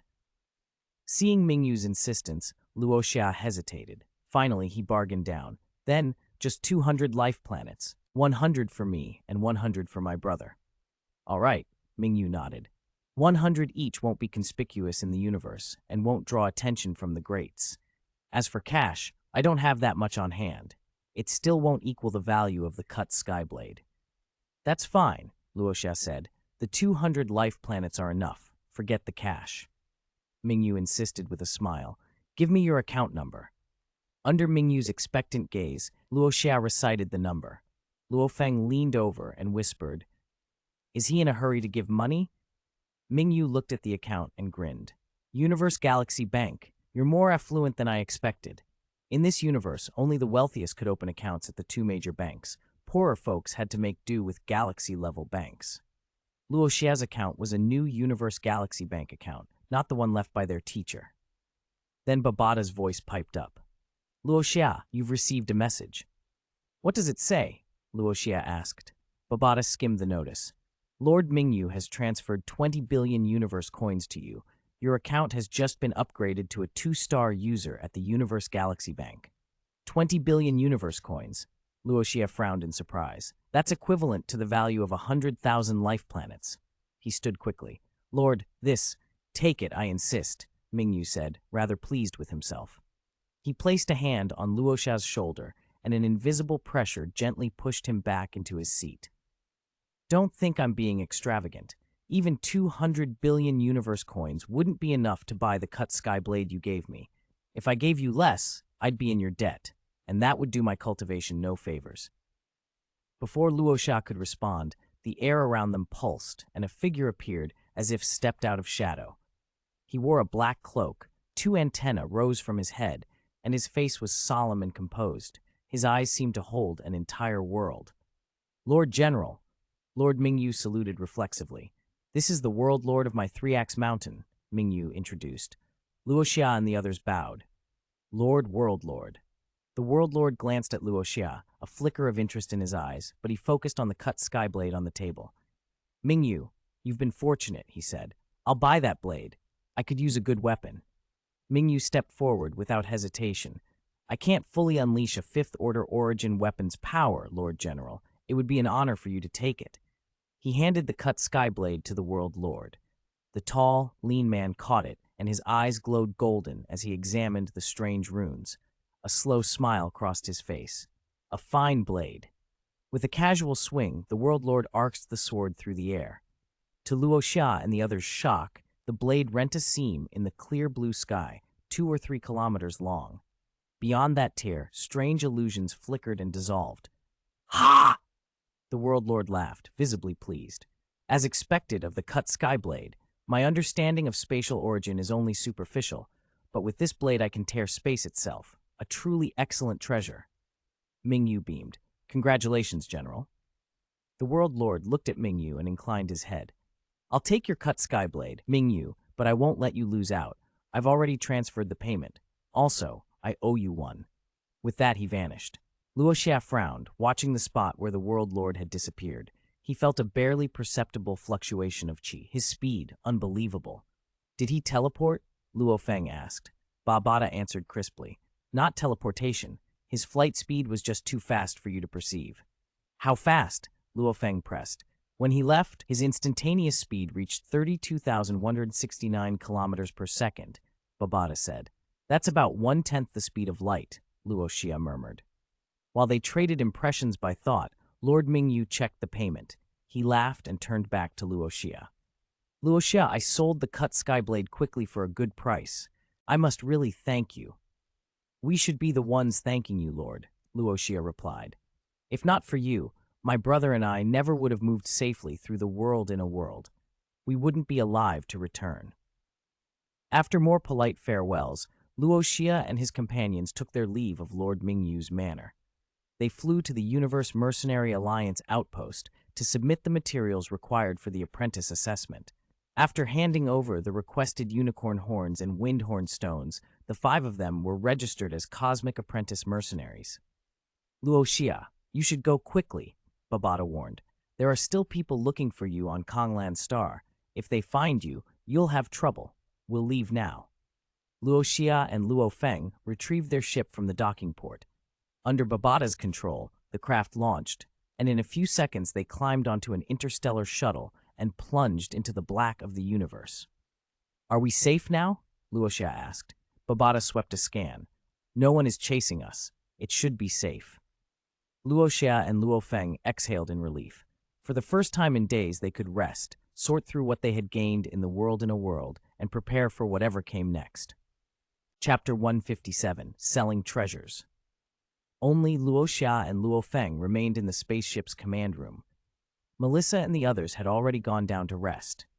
The trio who had been adventuring with Luo Xia and Luo Feng in the Thunderworld were mentally exhausted, even if not physically, especially Ao Gu.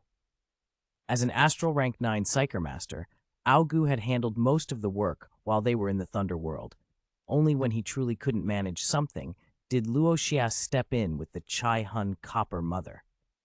Fortunately, Ti Nanhe had not been killed by Ninth Prince Brolin's men this time. Escaping with Luo Xia around was always fast enough to stay ahead of most pursuers. Luo Feng frowned as he stared at the pile of treasures Luo Xia had taken out. "These are far more valuable than that cut skyblade," he said. "What are we going to do with them? If we try to sell them locally, we'll attract attention from powerful people. We might not get any money, just trouble, or worse." Luo Xia smiled. "Brother, have you forgotten?" "Forgotten what?" Luo Feng blinked. "Universe Galaxy Bank," Luo Xia replied. "Their consignment service. We can consign the items through the bank. It costs a handling fee, but it's safe." Luo Feng's face brightened. "Of course, and if we use Hu Yambo's account for the consignment, it'll be extra secure." Babata, who had been quietly watching, chimed in. "Smart thinking, using Master's account. It's a 5-star user. Universe Galaxy Bank will list these treasures across the entire universe." She tapped the nearest table. "If you tried to sell these in the Black Dragon Mountain Empire alone, it would cause a huge stir and put you in danger.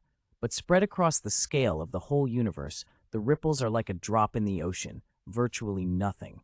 "Fine," Luo Xia said. "Babata, sort all the treasures by category. We'll go into the virtual universe and contact Universe Galaxy Bank. Have them come pick up the items on Vilan Star." "No problem." Babata snapped her fingers and set to work. Luo Xia added quickly, "And don't buy the Lei Ting secret method." "Understood," Babata replied. Soon she had organized everything Luo Xia and the team had traded for, and collected while hunting with the cloud-caressing vine, 50 items in total. Some were worth as much as the cut skyblade, some even more, and all of them were priceless in their own way. Luo Xia and Luo Feng exchanged a look, then sank their consciousnesses into the virtual universe. They appeared on a busy street on Black Dragon Mountain Island. Luo Xia looked around and said, "We should buy some property in the virtual universe. Randomly appearing on the street every time is inconvenient." Luo Feng considered it. "I'll talk to your sister-in-law and the others about buying some real estate. You and Babata go to Universe Galaxy Bank." "Okay." Luo Xia smiled.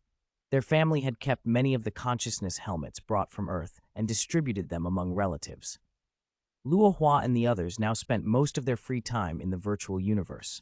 Luo Hua doing financial investments, their parents playing games, and mostly unable to tear themselves away. It made sense to have a fixed residence there. Luo Xia quickly found a coachman. In this virtual universe, traveling quickly meant paying for teleportation or hiring one of these coachmen.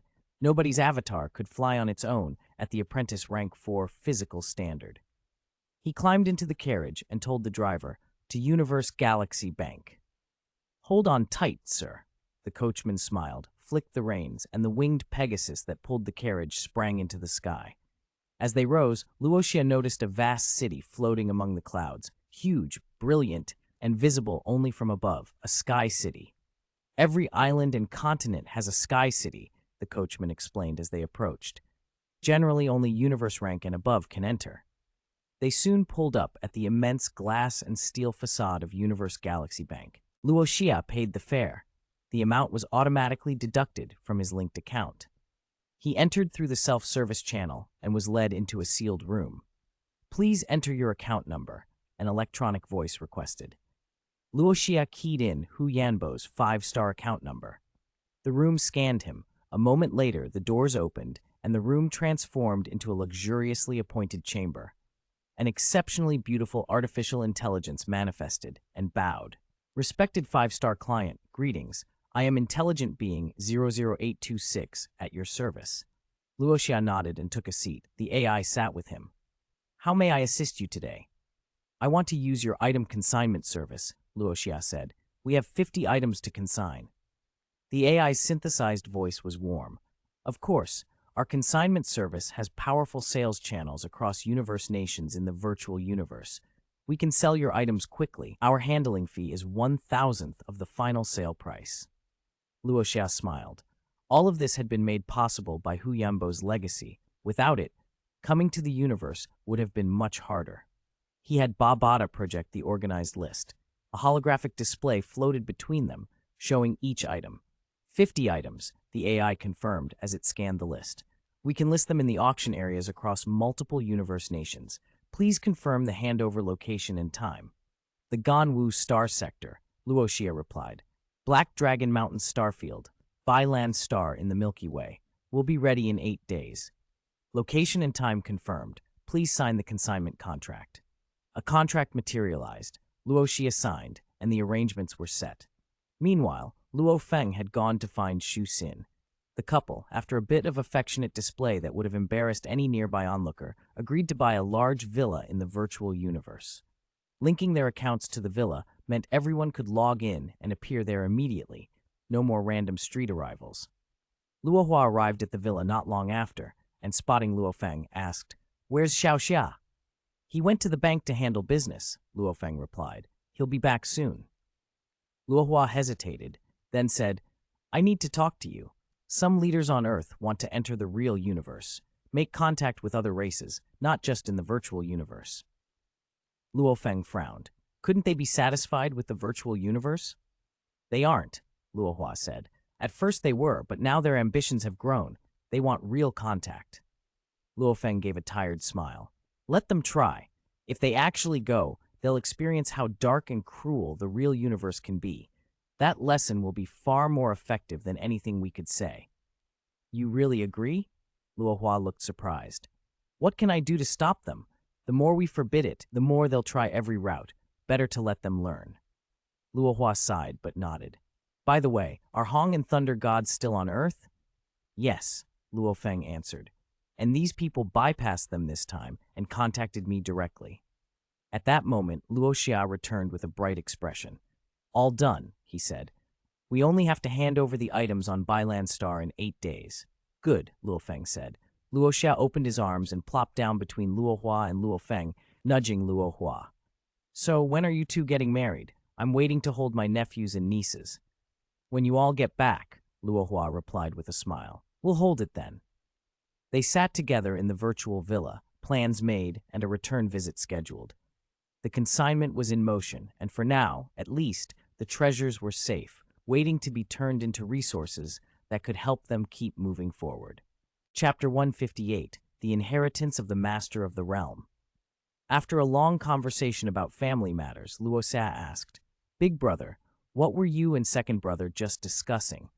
Luo Feng answered, "Ahua told me Earth's leaders want to make formal contact with races in the universe." Luo Xia clicked his tongue. "I suppose it makes sense, but why not just arrange immigration directly to the life planets we control?" Luo Feng's eyes brightened.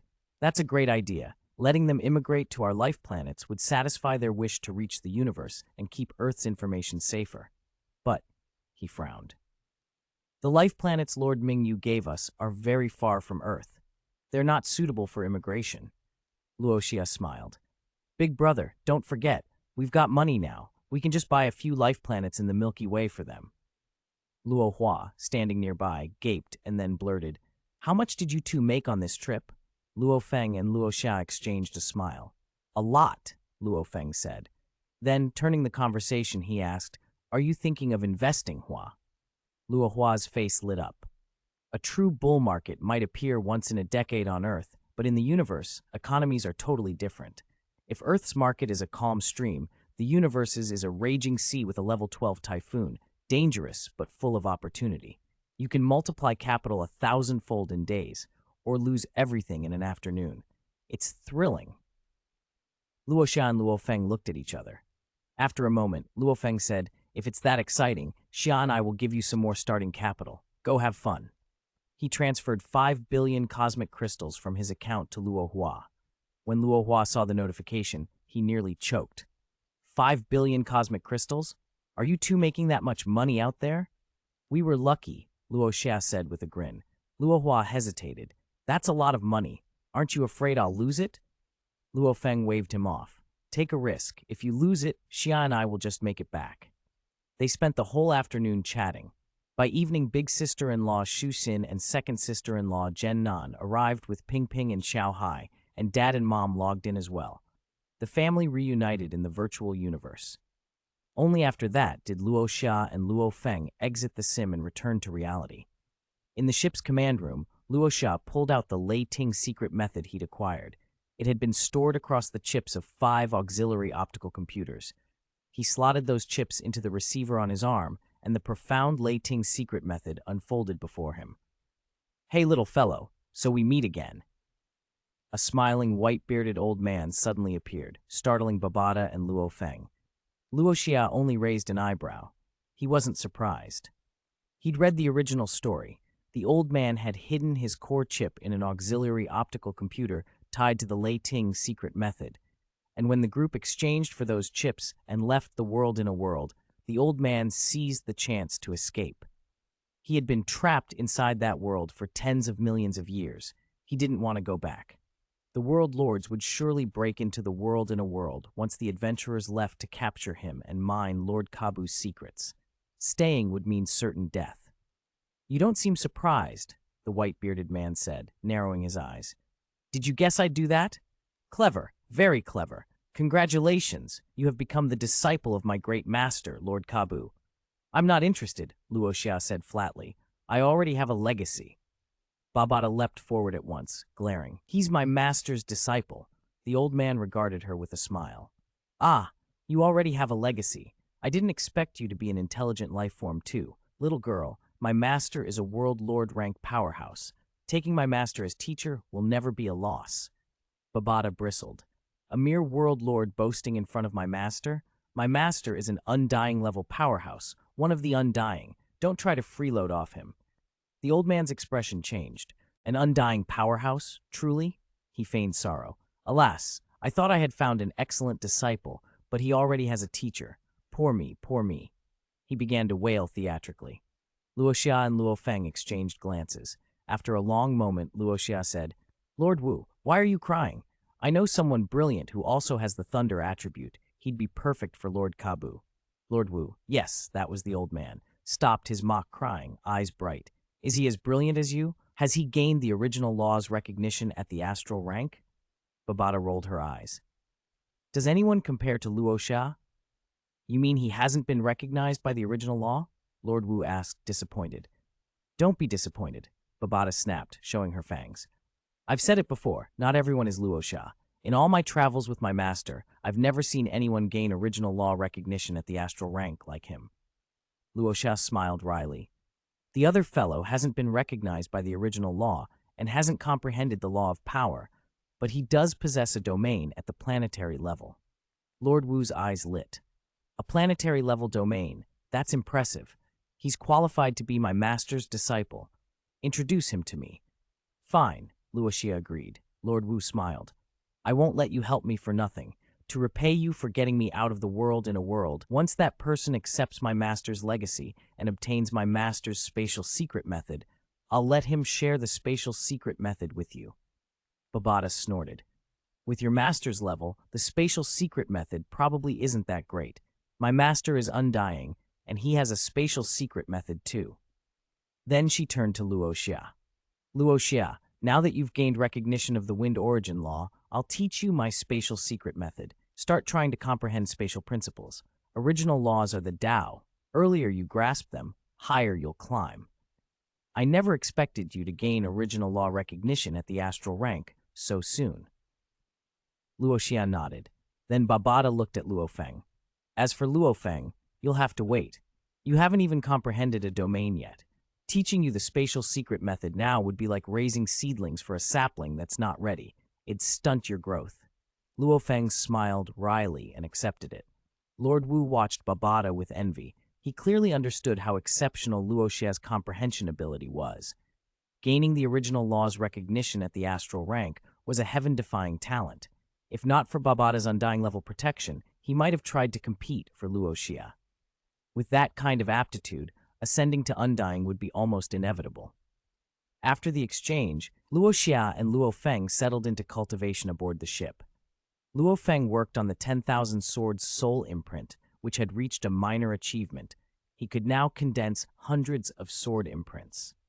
Luo Xia split his time between devouring cosmic crystals, learning the Lei Ting secret method, and comprehending the thunder law. As a wind attribute martial artist, Luo Xia was naturally most in tune with the wind law, but he could still comprehend other original laws, just a bit more slowly. Even slower, however, was still dozens or hundreds of times faster than normal because of his heaven-defying comprehension.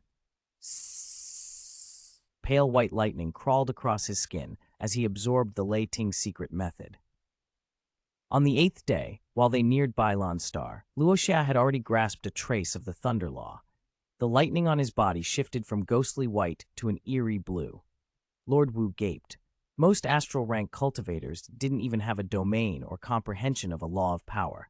Yet in 8 days, using a world lord rank Lei Ting's secret method, Luo Xia had comprehended the thunder law of power, an element not even most compatible with him. Such comprehension was beyond belief. Babata watched Lord Wu's astonished face and smiled, fangs flashing.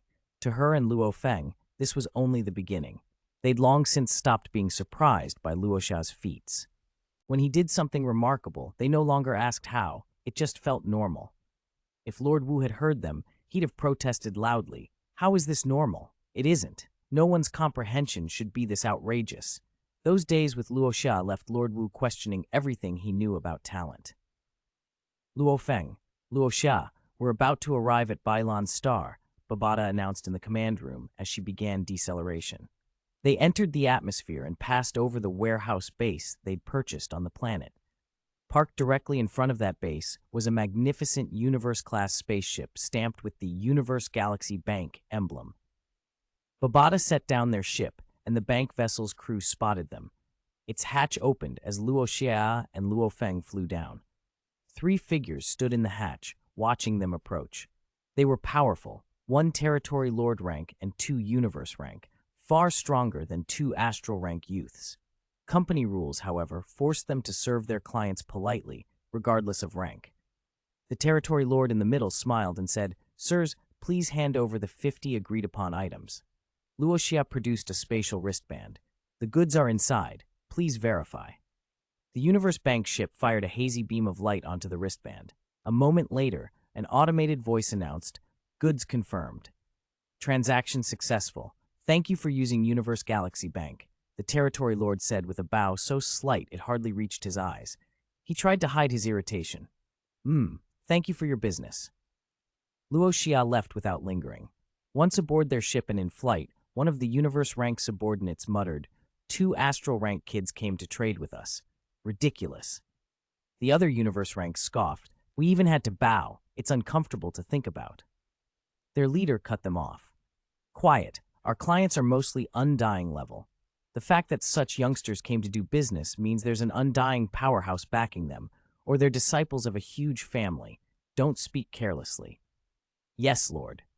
The 2 subordinates immediately straightened and answered respectfully. After finishing their business on Bailan's star, Luo Xia and Luo Feng didn't linger. They had Babata pilot the ship away from the star system and set course for Earth.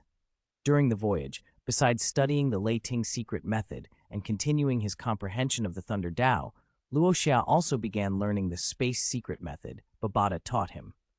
Space law is a higher law, comparable to time law, and ranks among the laws closest to the cosmic origin. For cultivators below World Lord rank, it's extremely difficult to gain any real insight. Luo Xia spent a long while before he could grasp even the most superficial aspects. He meditated in the quiet lounge. Around his sturdy frame, space itself hummed and shivered, emitting a strange fluctuation that fell into perfect sync with his heartbeat. Thump, thump.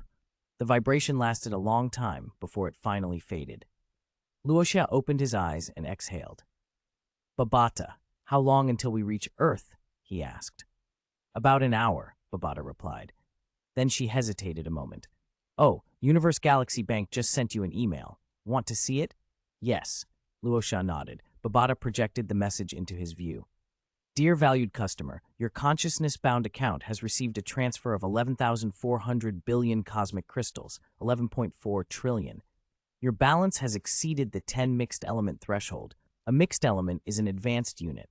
1 mixed element equals 1 trillion cosmic crystals, automatically upgrading your account to a 3-star status. You have also been upgraded to a distinguished 3-star customer of Universe Galaxy Bank.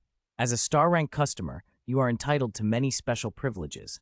A summary of these privileges is attached below. Universe Galaxy Bank, Luo Xia read the figures and couldn't help smiling. Over 11 trillion cosmic crystals. That was staggering.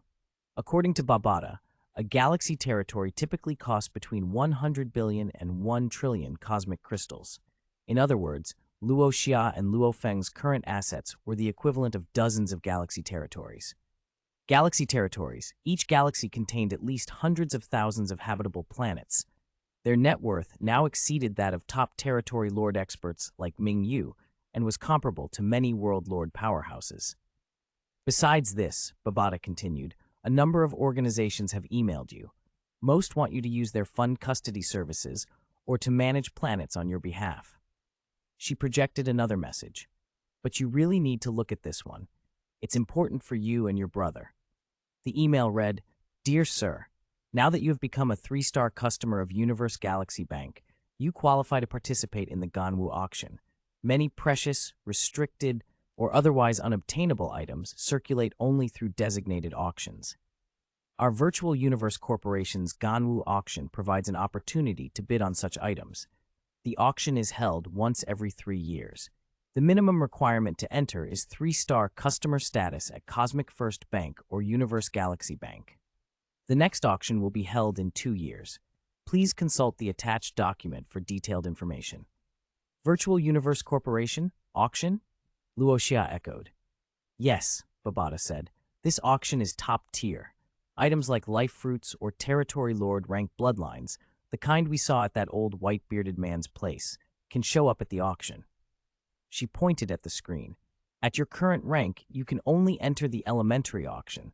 There are also intermediate and advanced auctions later. The higher the tier, the better the goods. Some things are nearly impossible to obtain any other way. Luo Xia checked the date. 2 years. I'll go see it. Even if I don't buy anything, it'll be good to learn what's out there. Babada nodded and opened another email. This one's from the Great Axe Battleground. After you became a 3-star customer, you were automatically enrolled as a member. I heard members can watch the Battleground live streams? Luo Xia asked. That's right. The live broadcasts are very helpful for cultivation. When you're resting, you can study recent matches. The email included a snapshot of recent broadcasts. Over the last 7 days, there had been 6,201 matches, 6,118 universe-ranked death matches, 82 territory lord-ranked death matches, and 1 world lord-ranked death match. So many matches? Luo Xia said. Don't be surprised, Babada answered. Great Axe Battleground is enormous. It spans the entire universe. It's normal to have that many death matches in a week. Also, only 3 of those matches came from Ganwu Universe country. Luo Xia grinned. Babada, send a message to my brother telling him to log into the virtual universe. Let's watch the broadcasts together. Understood. Soon after, Luo Xia and Luo Feng materialized at home inside the virtual universe and watched the battleground streams together. The Great Axe matches were brutal. No surrender, only death. If such broadcasts ran on Earth, they would be censored, but in the universe they aired without restriction. An hour later, one match ended, and Luo Xia and Luo Feng returned to Earth. After the broadcast, they were quiet for a while. The 2 universe rank fighters they had watched both had tragic backstories. In the end, only one could survive. This universe is always cruel, Luo Feng said softly. Only by becoming strong can we overcome that cruelty and protect our family, Luo Xia replied. Xiao Feng? Xiao Xia? A surprised voice called out. Why are you two standing at the gate? Come in. They looked up and saw Luo Hongguo, hands clasped behind his back, like he'd been about to go for a walk. Where are you going? They asked. Out for a stroll, their father said. Seeing them both return, he smiled. Well, since you're back, I won't go. Dad, where's Mom? Luo Xia asked. Your mother's in the virtual universe, Luo Hongguo answered. Luo Feng said, I'll go check on Shuxin and the kids first. I'll come over later. Go on, and bring Shuxin and the children here for dinner tonight, Luo Hongguo called as he turned back toward the villa. He shouted into the house, Old lady, stop staying in the virtual universe. Xiao Feng and Xiao Xia are back. Come out and make dinner. After returning home, Luo Xia finally relaxed. He spent the next 2 days resting, then flew to the Lei Dian Martial Hall headquarters to find Thunder God. You brat, what puts you here? Thunder God exclaimed in surprise when he saw Luo Xia. When my brother and I were adventuring in the universe, we obtained a legacy from a world lord expert that seemed perfectly suited to you, so we brought it back, Luo Xia said with a smile. Thunder God's eyes widened. What? A world lord legacy? At that moment, the old white-bearded man appeared. He looked over Thunder God and said, "So this is the kid you mentioned. Not bad. Astral rank first stage, domain in the second realm. His physical aptitude is a little lacking, but his comprehension is excellent." Thunder God looked puzzled and asked Luo Xia, "Who is he?" "You can call him Lord Wu," Luo Xia said. "He's the sentient legacy of World Lord Kabu, the Thunder World Lord." Thunder God blinked in disbelief. "Luo Xia, are you serious? A World Lord legacy?" "It's true," Luo Xia said, smiling. "World Lord Kabu is extremely proficient in the Tao of Thunder. He's a great match for you." Lord Wu turned to Thunder God. "Young man, would you like to become my disciple? You may not match Luo Xia's potential, but your aptitude is good. On behalf of my master, I can accept you as a disciple." Thunder God didn't hesitate. Becoming a disciple like that was an opportunity he couldn't refuse. Within moments, he'd pledged himself. With Thunder God's future set, Luo Xia prepared to leave. Thunder God grabbed his sleeve, eyes misty. "Luo Xia, you've given me such a great chance. If you ever need anything, climbing a mountain of swords or plunging into a sea of fire, I'll do it, even if it means tearing out my own heart." Luo Xia shivered at the melodrama. "I'm not King Zhou. I have no interest in anyone's heart," he said, half laughing, and bowed out of the situation while Thunder God watched him with unrestrained gratitude. Not long after that, leaders from various Earth factions came to the Luo household, accompanied by Luo Hongguo and Thunder God, to discuss relocation plans and possible immigration to other planets. After negotiations, Luo Xia and Luo Feng laid down two conditions. As long as Earth's information remained secret, the leaders could manage immigration however they liked. They could provide a habitable planet as a migration site, but they were not to interfere otherwise. After the meeting, Luo Hongguo and Thunder God told the brothers they wanted to gain experience in the universe. Luo Xia and Luo Feng each handed them 10 billion Ganwu coins and sent them a bundle of experience materials and knowledge. They didn't say much in return. After farewells to family and friends, Luo Hongguo and Thunder God boarded a ship and left Earth together. 2 months after their departure, Luo Xia spent most of his time using cosmic crystals to nourish the Golden Horn Beast clone within his cave heaven world. At last, after more than 2 months of constant feeding and refining, on Mars, beside Luo Xia, the Golden Horn Beast reappeared. It was astral rank first stage, over 300 meters long, its golden horns gleaming. The moment it materialized, it let out a thunderous roar that echoed into the starry sky. Chapter 160, The Clone of the Golden-Horned Giant Beast. A violent sandstorm whipped across Mars, yellow grit slashing through the air. Hanging in that turbulent sky was a golden-horned beast over 300 meters long. Beside the colossal creature, 2 human figures, tiny as ants, hovered and watched. Luo Xia stared at his golden-horned beast clone with a strange mix of awe and unease. "Is this what it feels like after you possess a golden-horned beast, big brother?" he asked, brow furrowed. "It's so odd, like there's another me out in the universe." His earthling main body reached out and touched the clone's scales. In his perception, it felt as if he were touching himself, but visually, from a third-person perspective, it looked like he was touching a separate being. The contradiction was intoxicating. "This feeling is incredible," he murmured. "2 bodies, 1 soul." Very interesting," Luo Feng chuckled from the side. "It was the same for me the first time I possessed a golden-horned beast. After my earthling clone matured, the sensation became even more wondrous. You'll get used to it." Luo Xia savored the peculiar sensation for a long moment before settling into it. When he finally adapted, he looked to Luo Feng. Luo Feng's gaze turned curious. "By the way, Xiaoxia, can your cave heaven world keep nurturing golden horn beast clones? If it could, you wouldn't just have this one. You could have many more." Luo Xia shook his head. "It's not that easy. The clone ability I derived from the golden horn beast's talent is limited. The same life form can only be nurtured into a clone once. In other words, now that I've nurtured this golden horn beast clone, I can't use the blood of any other golden horn beast to nurture another clone." Luo Feng gave a disappointed whistle. That's a shame. Luo Xia smiled wryly. One must learn to be content. I've got a golden horn beast clone now, and 3 more clone talents opened up. That's already excellent. That's true. Luo Feng nodded, then grew more serious. Can you get the golden horn beast's legacy from this clone? He asked a little sheepishly. Luo Feng had promised that after mastering the soul imprint, he would teach Luo Xia the golden horn beast's deeper legacies, things like original body world and absolute space. But because he still hadn't fully learned the soul imprint himself, those secrets hadn't been passed on. Luo Xia closed his eyes and dove his consciousness into the clone's inner world. Inside, a strange primal core glowed, covered in intricate golden patterns.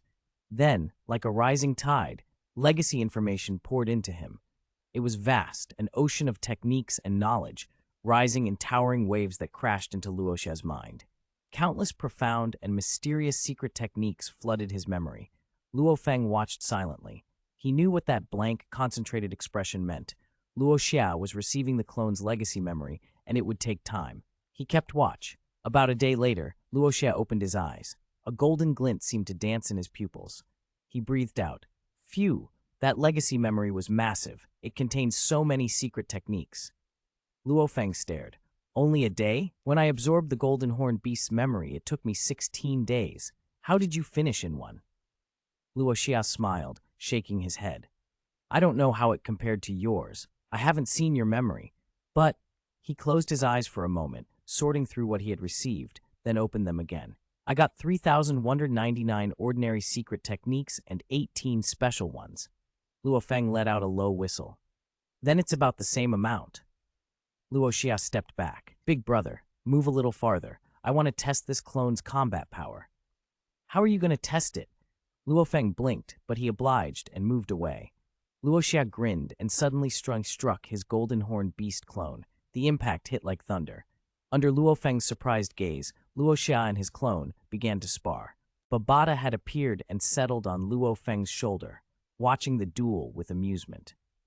Luo Xia is basically fighting himself. Interesting to watch, she said. On the battlefield, Luo Xia suppressed his earthling body's strength to astral rank 1 and matched it against the gargantuan clone. The sensation was uncanny, fighting another version of himself. The attacks landed in booming collisions as the two traded moves. Though the clone was a metal element life form, under Luo Xia's control, it moved with surprising agility. The clone and the main body shared talents and law imprints. If Luo Xia's earthling form held an imprint of the wind origin law, the clone's head would reflect that same imprint and be able to use wind origin power. After a long, energetic exchange, they disengaged. Luo Xia laughed, exhilarated. Awesome! He waved his hand and folded the golden horn beast clone into his cave heaven world. To hasten the clone's nurturing, Luo Xia had recently consumed a large number of cosmic crystals, materials originally vital for opening the inner world. Under the crystal's influence, his cave heaven world had swelled to dozens of times its previous size, easily accommodating the clone. Luo Xia flew back to Luo Feng's side. Babata, have the metals we ordered arrived at Bailan Star yet? Babata checked and replied, they'll arrive the day after tomorrow. Luo Feng nodded. It's a relief we made so much in Thunderworld. Raising 2 golden horn beasts would be a heavy burden otherwise. For a golden horn beast to increase quickly, it needed to devour special metals, expensive materials best bought through the universe's markets. But Luo Xia and Luo Feng weren't short on money anymore. They could afford what the beasts needed. Babata did a quick calculation. If you don't spend recklessly, the funds you have will be enough to raise these golden horn beast clones to territory lord rank fairly quickly. Luo Xia smiled at that. With the clones safely nested in his expanded cave heaven world and the necessary resources on their way, they were ready to begin the next stage of growth.